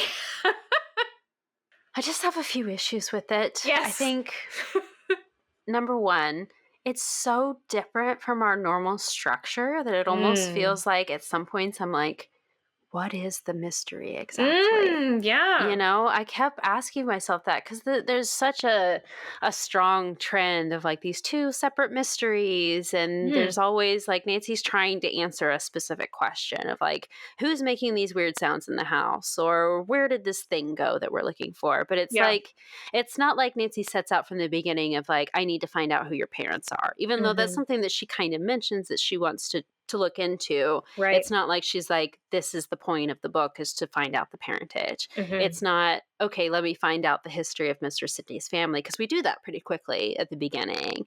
It's like it's not like through that she really decides that that's the mystery she's gonna try to solve.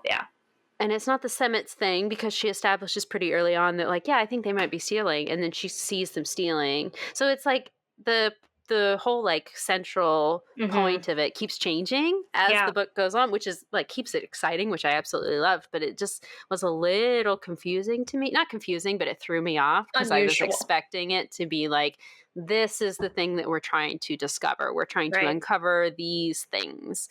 And so it really wasn't like, here's the big mystery. It was just like, there's weird stuff going on, and now there's a lot of action, you know? And so it was a little weird to me for that. But then my second issue, what's in the box? What's in the box? Oh, what's in the box? What's in the box? We never go back to get it. We never open it. We never talk about it again. It was such a big thing. What's in the box? Oh my gosh, I am posting that Brad Pitt meme on Instagram, definitely. Have you seen Seven? No, I don't think so. Okay, you have to. Well, I don't know if you'd enjoy watching Seven. It's where it's a really kind of gory suspense, mystery, horror kind of a thing, where this cop is investigating these serial murders based off the 7 Deadly Sins. Oh, okay. It's a great movie, but it's a lot. Okay. But at the very end, he gets delivered this box, and I don't want to spoil it, but he's like, what's in the box? Because he knows what's in the box, but he's like terrified about it. So he's like, what's in the box? What's in the box? I thought that's what you were referencing. I'm definitely posting that, Regular Drews. It'd be funny, yes. No, for real. What is in the box? We answer it in the revised. Do we? Okay, yes. We do. Tell me. Okay, so should I just go through my list of the differences here? Okay, for sure. So yeah, again, it's ultimately the same story, but the things that they do change, it answers some of my questions about some stuff, but then it's still... It's not as rich in detail, and there's not as much intrigue when you just give me the answers like that. But I still do want to know. I wish we'd answered the box thing. Okay, so our first difference is from the very, very get-go, from page 1, we already know that Bess and George are related to Mr. Sidney, and they are fully aware as well. We are going to visit him. That is the whole point of going to those Twisted Candles. That's why we're going there in the first place. And we're going to visit him for some sort of mystery. He is called Bess and George because something weird is going on, and he wants to tell them about it. Okay. The Semets are changed to Gemmet. I don't know why. There's the Gemmets in here. The inn, so when we go into the inn in this book, there's twisted candles on all the sconces in all the house, and so the house is just covered in twisted candles. That's beautiful. They're twisted light bulbs in the revised. What? There are twisted candles. So in the tower room, Mr. Sidney has his twisted candles, but in the rest of the house, the twisted candles were swapped out for energy-efficient light bulbs that are twisted. Hilarious. Yes. That doesn't make any sense. I understand that it's like they did that because the revised text is in the 60s, and so that makes like more sense technologically for the time. Most places aren't lit by candle anymore, right? But the whole point of the twisted candles was that the design of the twisted candles allowed for like the wax to take longer to burn because of the shape of it, because of the physics of it. That makes no sense when it comes to light bulbs. Yeah, they're just twisted bulbs. Okay, but also side notes, I bet the reason why they changed the name of Semets to Gemmets was because there were too many S names. Probably. And that was confusing.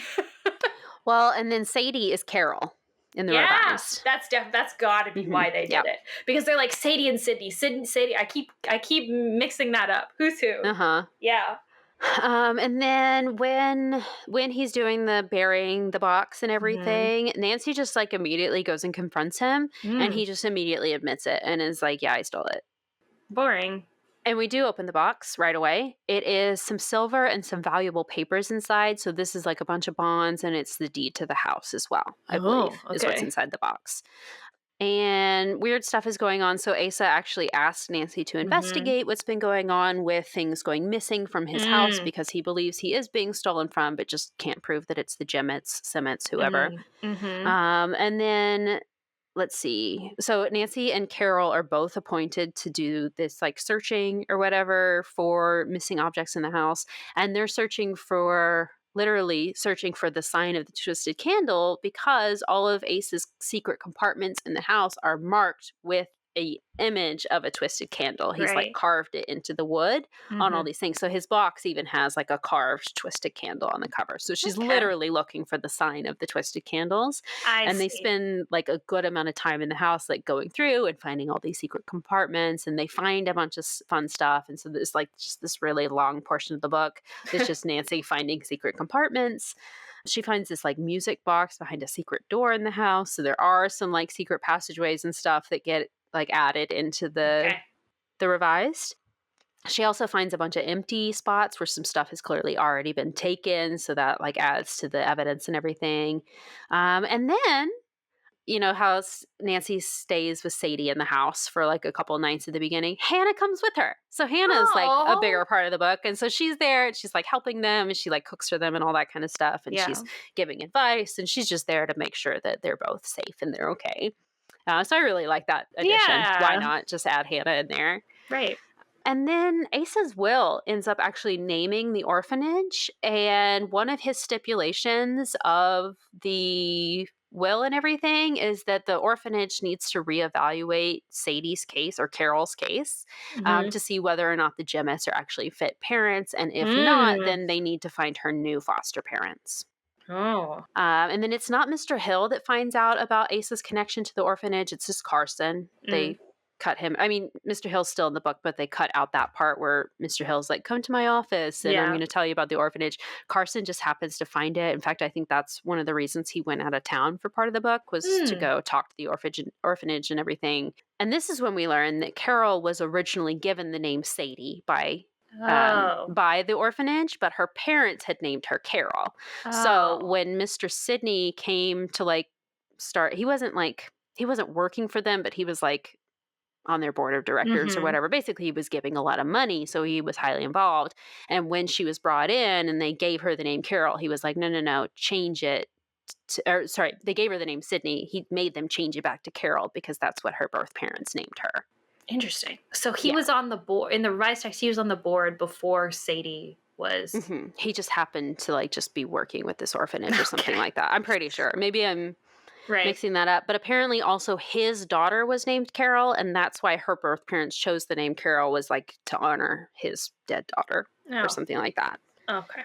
So there's the more detail there. Interesting. And then Ned actually shows up. He's more involved in the book as well. Okay. In chapter 15, he shows up, and instead of...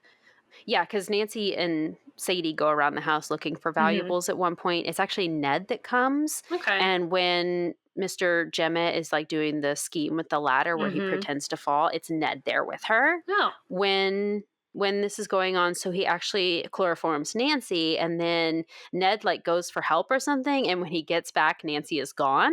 But it's just because you know how Semmet hid the guard under the porch. Well, he also like hides Nancy under a bed so that like when Ned comes back, he can't find her or whatever. And so he thinks that Nancy's been kidnapped. So he like goes back to get help or whatever. And that's when he brings Carson and Mr. Hill back with him for the big ending and everything.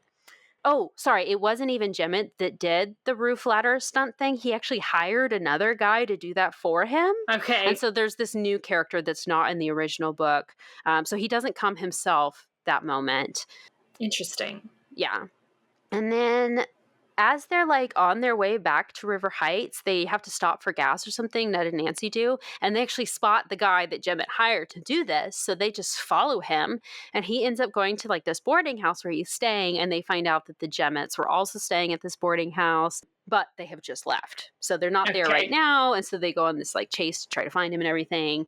And then when Nancy goes back to investigate the tower room to try to find more valuables and stuff hidden in there, it's not Sadie that goes with her then. It's Bess and George that go with her. Okay. So Bess and George go with Nancy to try to like find things and stuff. And Carol stays at Nancy's house. And that's when the Jemmetts come and kidnap Sadie from the her Drew house. home. From the Drew home, and then take her to the tower room, and then it's the same ending where she almost gets pushed off the ladder, and Carson has to come in and rescue her and everything.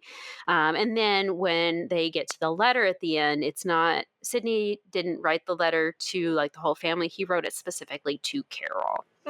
Yeah, so the letter was like more heartfelt, I guess, than just like the basic explanation that Mr. Sidney gave in the original. He like writes this like really loving letter to Carol explaining what happened to her parents, and then she was brought to the orphanage where he was already working there, already like financially involved or whatever, and he immediately knew who she was and writes this long letter about how like I love you so much, and I just hope that you won't hold it against me that I kept this secret from you for your whole life, and I just hope that the money will kind of make up for any pain that I might have caused you. And then Bess and George's moms both get appointed to be her new guardian or whatever. Okay. And then they decide that they're going to send her to this like really nice boarding school, but on breaks she's going to stay with the Marvin and Fane families, just kind of alternating between the two houses. Okay. And then that's the end. Interesting. Yeah. So at least we learned what's in the box. Yeah, no, I feel like there were definitely some good choices that they made in that I think if I were to do a revision, I would also do. But then they add weird stuff that it's like, why would you, like, that whole thing about hiring someone else? It's like, if you're trying to cut down the chapter count from 25 to 20, why are you adding stuff like that? Add characters, and Doesn't make any sense. So it was good. I did enjoy the revised, definitely, but it was not as compelling as the original by any means. Of course.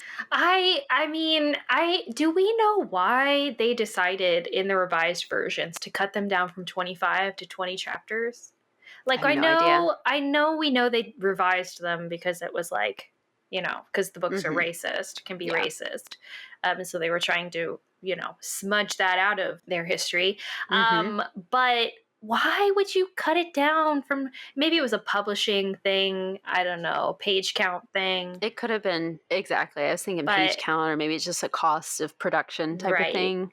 But it's like you lose so much. You lose so much of the great writing that's in this. I mean, like I just want to read just a little bit of the beginning of this book, just so that you guys get an understanding, because it is so good. So they're driving, and Bess is freaked out, and she's like, oh, I don't want to go any farther, but speed up, Nancy. And so Nancy is like, well, which shall it be, Bess? Shall we stop or shall we try to go faster? Bess's answer was drowned out by a peal of thunder, which followed a blinding flash of lightning. Nancy cast an apprehensive glance at the sky, where black and lead-colored clouds writhed and twisted, although not a sign of a breeze fluttered the tree leaves along the country road up which the automobile was running.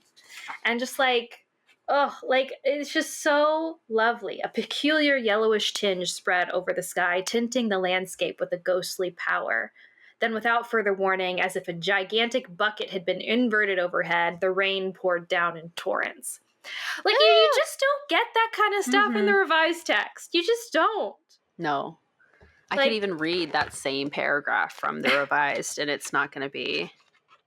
Oh, yeah. Trees and bushes swayed in the wind, which had blown up suddenly and now shrieked like a siren. It slammed against the car with terrific force as dust and leaves swirled through the air. And everything else is just dialogue in this paragraph. There's so much more. I just picked a couple things out there, but there's also a few minutes later, it became a stream in which the wheels, sending sheets of water fender high, skidded sickeningly. As if confirmation of her opinion, a bolt of lightning found its mark in a great arching elm a few rods ahead. In the almost blinding glare, the girl saw the huge trunk ripped by a splintering furrow from top to bottom. She shifted into second gear, the motor sputtered warningly, the car lurched, and a sheet of muddy water deluged the windshield as the front wheels sank more than hub deep into the rain-gouged gutter on the dirt road. So Walter good! Carrick, what are you doing to us, man? So good. And then when she's going up into the tower, it's just such beautiful imagery. So suspenseful. Yeah. Yeah. Anyway. Yeah. So good. Yeah. So good. Yeah. Oh. Okay. Something else I do want to talk about is, there's some bits in here where Walter Carrick kind of breaks the wall to the reader. I love it.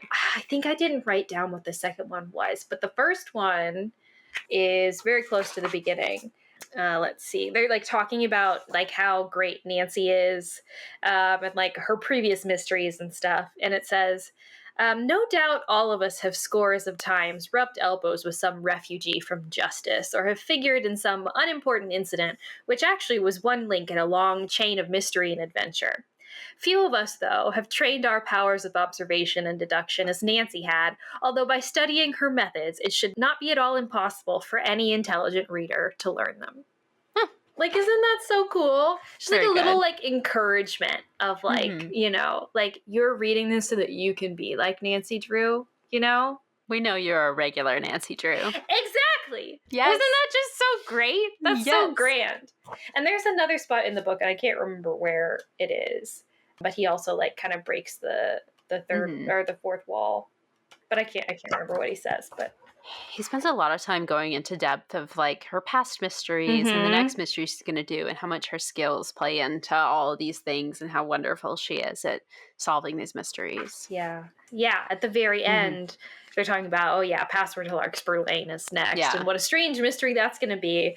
And it says at the very end, and that is something which all of us who are also Nancy's chums are wondering about ourselves. Yes, we are. That's so funny. I love it. Yeah. Yeah. So interesting. I just think it's such an interesting choice. I feel I guess I haven't read enough original text versions of the books to know for sure, but I feel that's kind of unusual. We don't really get that a whole lot of the time. That kind of language of we're all wondering. Yes. Yeah. It's very old fashioned, very charming. Yes. Yeah. Feels very unique for, I don't know if it's just Carrick, but this time period for sure. Yes. Yeah. Something else I did want to talk about kind of in relation to this, it's close to when he talks about how we can be like Nancy or whatever, but he talks about Nancy being lucky And I really wanted to talk about this because this is something we always kind of come back to. He says, ever since Nancy unaided solved the secret of the old clock, her reputation was almost as great in River Heights as was her father's, although some of her friends accredited her ability to sheer luck, and he puts that in quotes. Perhaps it was luck that had brought Nancy and her chums to the Twisted Candles. Perhaps it was luck that had brought her up to the door of the tower room where she stood in the flickering glow of distant lightning. So just like this concept of like, oh, people say that it's luck, but is it really luck? Because Nancy got here herself, and she's the one who was like spurred on by something to be at that tower door. Yeah. So like, I just love that so much because I feel like we do say a lot. We're like, yeah, it's kind of luck. It's kind of kismet that she's here. Like, it doesn't really make sense. But then there's something to what he's saying though that makes so much sense. Like, is it luck? Or is it some kind of like preternatural, like interior thing that is leading Nancy forward? This instinct she has that pulls her in. Yes, something that is like indescribable about Nancy Drew that gets her into these situations. Because it's true, nobody else really gets into these situations. Right. So it's got to be something special about Nancy. And maybe she is just really lucky, but maybe there's something else there. I love it. You know? I love that. That's grand. That's so great. Yeah. Oh, Walter Carrick. I love this so much. I know. Oh, anyway. Great. Okay. Great. Okay, what else? Let's see. There's a lot of best fat shaming in this. Oh, yeah, I was about to say. Gosh. So especially at the beginning when they're like ordering food at the Twisted Candles, there's a lot kind of like about Bess, like, you know, really being excited to eat. And there's just one moment though that is like absolutely unbelievable because they're ordering food and like Bess asks about the cake. They're ordering food from Semet and she's like, is it a 3-layered cake? Semet looked at the famished Bess. His pale blue eyes roved over the plump figure, making the girl a bit uneasy. So he's like eyeing Bess up and down when she's ordering cake. Like, you don't need cake. They're 16 here. Gross. You don't eye a child like that. Ew. Gross. You don't eye anyone like that, to be clear. But, like, she's a child. Mm-hmm. Well, and he does that to Nancy later, too. He's, like, hitting on Nancy, talking about how pretty she is and what a lovely lady. What are you doing here? And let me find that, too, because it is gross. Let's see. Okay, yeah, so he says to Nancy after he tells Sadie to get Nancy some food because she's just, like, sitting with Nancy. So he's like, what are you doing sitting down? Like, go serve this woman, right? And he says, or Nancy is saying that she was just eating to pass the time away or something. And he says, well, it's as good a way as any to pass time, Semet observed, providing you can pay for it. And also if you don't care about how fat you get either. He laughed at his dull joke, and with an appraising glance at the pretty girl in her modish frock, Semet pulled a chair from an adjoining table and prepared to monopolize the conversation. And then he says, are you Dr. Crosby's daughter? He thinks she's someone else. I knew he had quite a young lady in his family, but I didn't dream she'd be so good to look at. Oh! Yeah. Dude. Gross. Get a grip. Gross. Oh. What a creep. This married man is the, like, sole protector of the 16-year-old girl. And he's going around thinking it's his business to appraise how pretty other people's daughters are. Also, like, in front of Sadie, he's, like, hitting on Nancy in front of... Can you imagine your father hitting on your friend in front of you? And of course, in the revised, she's supposed to be 18. It still happens then as well. But in the original, she's 16 here. Both Sadie and Nancy are 16. Ugh, so gross. So gross. Not that it's okay that, like, technically she's an adult in the revised, so he doesn't. Still gross it's not and okay creepy. Either way. But it's even worse that she's even more of a child. Right. And it's still happening. Yeah. Unbelievable. Anyway, we were talking about Bess fat shaming. Oh, yes. So it like starts with that, but there's like other little things too where they talk about like, how Bess is really excited to eat and all of this stuff that's just like making Bess seem to be like overly food obsessed. Mm-hmm. And I don't think they talk too much about her figure particularly, but it's definitely hit really hard that like what she wants to do. Oh, she offers to, so Sadie is like taking the tray up to Mr. Sidney and of course gets stopped by Mr. Semmett and they pull her into the room and everything. And she's like, well, I can't take this up to Mr. Sidney now. And so Bess is like, well, I'll eat it, you know? Yeah. Okay. Right. Yeah. Well, and they make her like really impatient as well when Nancy's like taking too long on the phone. It's like, why, we were trying to get lunch started here. Right. And, yeah. They make a big deal out of Bess like being upset about waiting to eat. Right. It's really frustrating. It's okay. It's really frustrating. Yeah. Also, too, I think it's remarked upon that, like, they haven't eaten lunch. So, like, it's like, she's hungry. Like, I don't understand. She can have a piece of toast. It's okay. I would ask if the cake had 3 layers, too. Yeah. It's just a question. But it's like, the author is engineering these to be able to, like, make Bess seem to be bad in some way. Exactly. Yeah. Food obsessed. Overly focused on when she gets to eat next. Right. And doesn't care about anything else. Right. Of course she cares about other things. Goodness. Yeah. But anyway. Yeah. Class. Okay. You want to talk about class? Yes. Okay. Oh my gosh. So wait, when was this? 36, right? 33, sorry. Yeah, it was. Yeah. So the Great Depression. Yes. So Nancy, to start, definitely comes in and flashes her wealth, right? So she immediately offers to pay for the food that Mr. Sidney is eating, which we learn costs $2. What is that in today's money? Let's find out. $46. So $46 worth of food. And then later, she orders $10 worth of food, which is $200 and something worth of food. 245, I think is what it just said. So like, oh my gosh, that's expensive. That's quite a lot of money for a dinner. Yes. Yeah. So she's like flashing her wealth, and I do think there's a moment where like she doesn't quite have enough to pay that $10, so she borrows some money from Bess and George. But she's even like, "Don't worry, I'm treating you. I'll pay you back for this later." So it's very much her like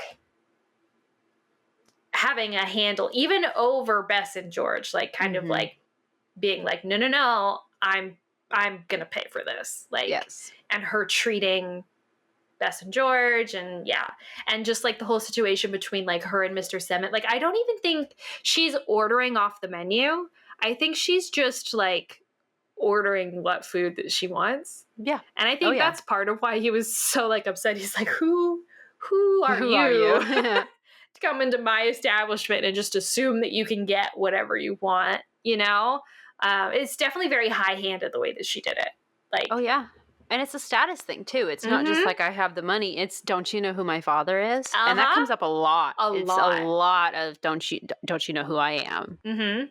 Yes. Which is and even like later, like with Sadie, when they're going shopping or like right before they're going shopping, she's helping Sadie like unpack in their guest room, and she's like looking at her clothes and stuff, and is like, "Oh, you definitely don't have enough like socks and underwear. You know, we need to get you some stuff." Like, and just like looking at her 2 dresses or whatever, and like, "Oh, it's really not enough." And so it's like really interesting because Sadie is now like this heiress, right? So like she has like the assurance that she's going to be getting all of this money or whatever. And so Nancy's like, well, now you need these extra clothes. So we have to go shopping because your status has changed. So like we have to fix this situation so that you look like you're supposed to. Yep. Yeah. And it's really interesting too because Sadie is like, oh, well, you know, I don't have any money yet, Nancy. Like, I can't pay for all of this stuff. And Nancy's like, don't worry, you can pay me back later. Yeah, she's like, I have it on my. I have plenty of charge accounts. I have plenty of money. I could go through this every single day if I wanted to. Yeah. Unlike you, right? You poor. Yes, you poor. Yes. It's just wild. Wild. It's definitely like, and the whole point about this book being Nancy is like, I guess like what is the mystery, but Nancy is like, going throughout this mystery to like manage this like inheritance situation of like this really wealthy guy. Like, talk about rich people problems, right? Like, Nancy is such a detective for the wealthy. And I know that like we always try to like start it off as like, oh no, like Nancy is really for the little person or whatever, and it's like Sadie is right. They're supposed to be the representation of that, or Carol in the revised text, right? But she's really only deserving of like an apology after it's found out who she really is. That's the thing, is that's like, even though she's supposed to be the quote unquote little guy here, the poor person here, she is the reason why Nancy marks her as being deserving of her help is because of her air of refinement. It's because of, even though she's in this menial position, there's something about her that's better than what her position should entail, which is so wild to me. And if that weren't the case, she wouldn't be deserving. She wouldn't be deserving. She wouldn't help her. Right. And I know that a lot of that is like coded in like Sadie's manner, right? And like her being kind and soft-spoken and sweet. And of course, kind people probably are more deserving of help than unkind people, for the most part, it's like, that's not just what it is. You know what I mean? Right. It's not just that. There's definitely more there to that. It's definitely because Nancy is like alluding to the fact that somehow, even through her poor situation, you can still see that she's actually supposed to be a wealthy person somehow, which is just a bananas thought, like just a unbelievably wrong statement and idea. Like, that's not true. That's not how that works. It's just it's unfortunate, that's the representation here. As heartwarming as the ending was, with Jacob Sidney being like, I'm your grandfather, could you ever forgive me? It's like, dude, you should have apologized even if she wasn't found out to be some secret heiress or some secret identity. Like, you were a jerk, you should apologize. For real. She didn't deserve that, regardless of who she is. Yeah. She didn't deserve that regardless of who she is. You wouldn't have been able to tell, like, even if she didn't look like she was wealthy and she came into wealth, doesn't mean she's not deserving of the wealth. Like, that. Jeez. Like, I can't. And just because if she didn't have a quote unquote wealthy kind of like demeanor, doesn't mean she's undeserving of help. Yeah.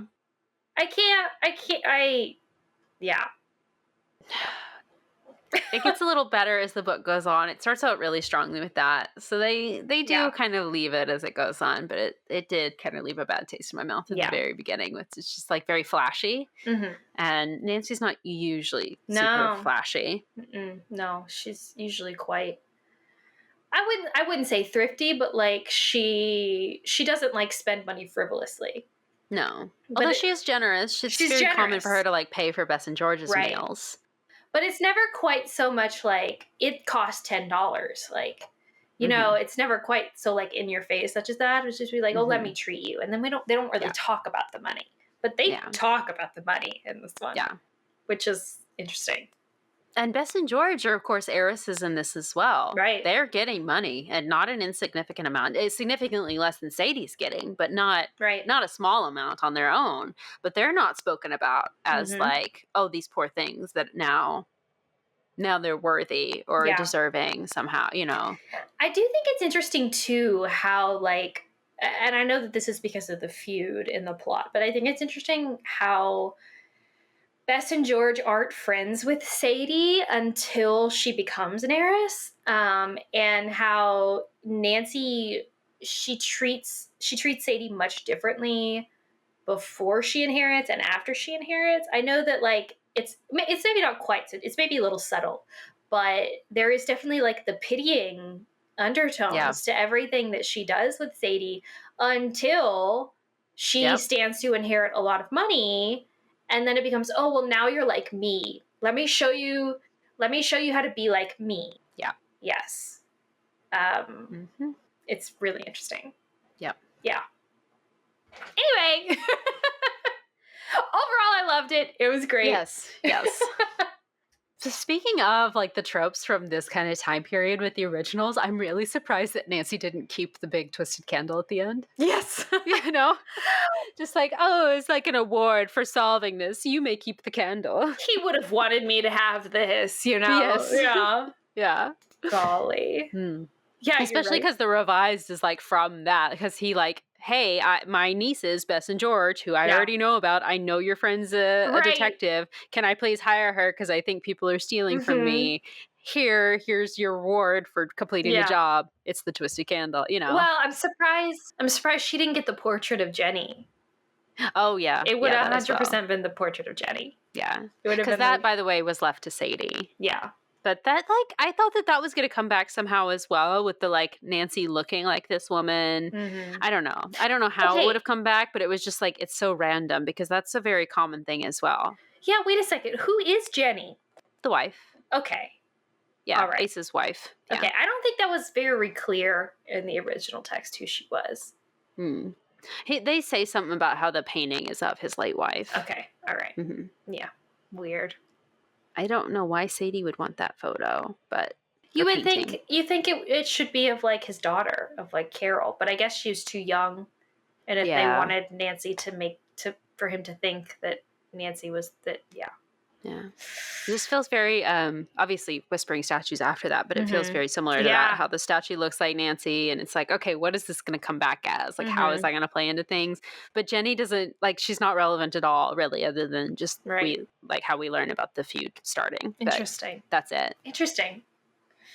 There is really something to be said about like the adultification of Nancy.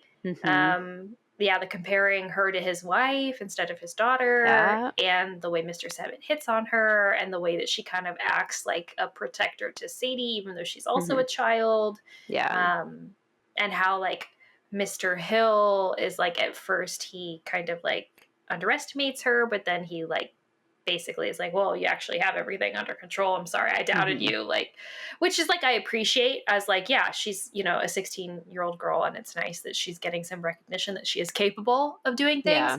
But it's interesting to think of like the adultification of Nancy versus like the sexualization of Nancy. Right. Yeah. And like how much of this is like praising Nancy for being independent and praising Nancy for being intelligent and on top of it, and how much of it is we want to treat her like an adult so that we can think about her in a sexual way. That way. Yeah. Yeah. Interesting. Food for thought, regular Jews. Yes. This is making me want to like draw an even more like a more detailed family tree of the Fane and Marvin families. Yeah. Because I'm trying to remember now where the Raleighs fit in, because I thought that they were both related to Bess and George. But from what we learn here, because Bess's mom and George's mom are sisters, and then they have one other brother, and that brother was the father of I almost called her Sadie. Yes. Father of Sadie. So Bess and George are first cousins with Sadie/Carol. So I would have assumed that like there's maybe another sibling, and then one of like maybe Bet Rowley was the other sibling or something, but there's not.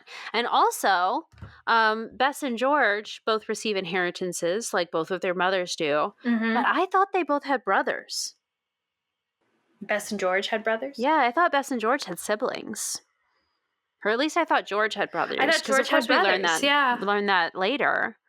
So why were the other siblings not part of the inheritance? Or do they not in the originals, and the siblings are added in later series? And also, Bess has a cousin in Leaning Chimney that is not referenced as being related to George. So clearly that's from Dad's side of the family. Yeah. But I just thought that the Raleighs were both related to Bess and George, which would make them Mom's side of the family. Well, they're definitely Uncle Ed and Aunt Bet. Like, that's who they are to them. So well, and it's not just Bess's no aunt and uncle, or just George's aunt and uncle, which would make them dad's side of the family. Right. It's got to be mom's side of the family. So where did they play in? You know, I bet it's not just, important. No, well, it's not that. important. It's just that at this in the mystery stories, I don't think like I don't think it was something they were ever keeping track of. They were just like, well, we need some relation. So Bess and George, they have a big family, right? It could just be from their family, someone in their family. It's an aunt, sure. Yeah. You know, like, yeah. No, I need it to be canon. Come on, Walter Carrick. Keep up with it. Yeah, Just that's kidding. interesting. I mean, I wish it would be really interesting. But there's all kinds of contradictions like that throughout, the mystery stories and later books too. There's almost no continuity when it comes to, I mean, their characters, let alone like their families, you know? So, yeah. That's my new task. I'm tasking myself with keeping a note every time we have a mention of a family member. I'm going to add them to the family tree. We will figure this out. Do it.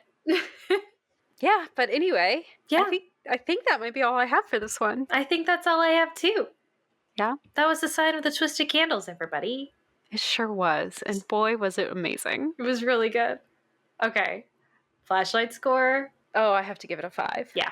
I give it a 5 too. A 6 maybe, honestly. Easily. Hands down. So good. So good. Go read it, Regular Drews, if you've not. Yes. Hopefully you read it before this episode, before listening to this episode. But if not, definitely go read it because it's just beautiful. It's so it's such a nice thing to read. Very pleasant, very exciting, page turner. Yeah. Yeah, I loved it. The revised, I'll score that separately, obviously. Right. As I said, it wasn't as good. I might maybe 4 for the revised. Okay. Still pretty good, but not as solid as the original.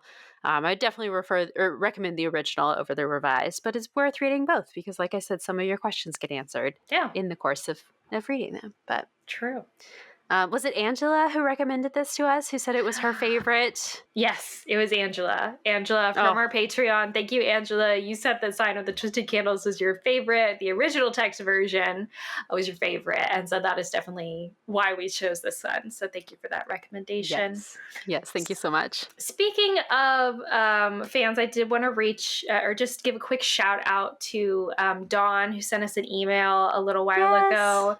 We just got that email and we read it and we just wanted to say hi to you. Hope you're doing well, and hi to your kids. We really appreciated your email. It was very, very sweet, and just wanted to say hi. So yeah. Yes, it was so nice of you to reach out, and it's like so wonderful and sweet and just kind of like mind-blowing to know that like we're part of your Nancy Drew lives. Yeah. Just to know that Nancy means so much to you and you're allowing us to kind of be a part of that, and it's just so wonderful. So thank you so much, especially to Dawn and your family, but just to anybody who's listening. We really appreciate the feedback, and it's just so heartwarming to hear your stories of how Nancy has impacted your lives and your families, and how you can, kind of bond with your own family over it. It's wonderful. Yeah, love to hear we've gotten a few emails from listeners kind of about that, and it's always just so lovely to hear from you guys, and to hear how much you enjoy the podcast. It's so great. I'm so glad that what we're making is something that you're enjoying. I certainly never imagined this to kind of reach people in that way. I mean, I have a lot of fun making this podcast, and I had always kind of hoped that people would also find it fun, but to see that it's maybe sometimes a little bit more than that for you guys, it just makes my heart so full to know that we're all in like this big kind of Nancy Drew community family. And so it's great to hear from you. Great to hear. Nancy means so much to so many people, and a lot of times what Nancy means to a certain person is very personal. And so it's just like a huge honor that anybody would even associate us with that, even slightly closely. It was like, we get to be part of your Nancy Drew life and be part of that with you as you experience more of the mysteries. I feel very honored. Yes, definitely. Yeah. So yes. Well, so thank you. Dawn, and hi to your kids. Yes. Thank you for listening. And thanks to everyone for listening. And we will. Oh, wait. We didn't talk about what we're going to talk about next time. Oh, my gosh. Yeah. Oh, my gosh. Bye. Bye. See you next time. It'll be a surprise. Oh, my gosh. But the next one. I know. May be one of the top 10 fan favorites, at least from what I've heard from people say about it. I'm excited. I have not, I can't remember reading this one ever. I did read the little blurb to you when we were trying to, we have our patrons vote on which episode or which book we should read next, and it was tied, so we had to choose again. Yes. And so when we were talking about it, the only thing I know is from the little blurb that I read. But this one, to not keep up the suspense any longer, is going to be number 21, Secret in the Old Attic. I don't know anything about it. I hadn't heard that it was a fan favorite, but I am hoping that it's true. I know that the art is certainly a fan favorite. I see the art reproduced on a lot of things, like a lot of Nancy Drew merch and stuff uses the yes, so good. Yeah, and when she's like opening up the trunk or whatever, so iconic. I love it so much. But it's supposed to be a very spooky one, so even better to continue on our kind of trend of leading into the spooky season. Yep, I'm very excited. Yes. So that will be next up. We hope you will join us then, regular Drews. Yeah, see you then.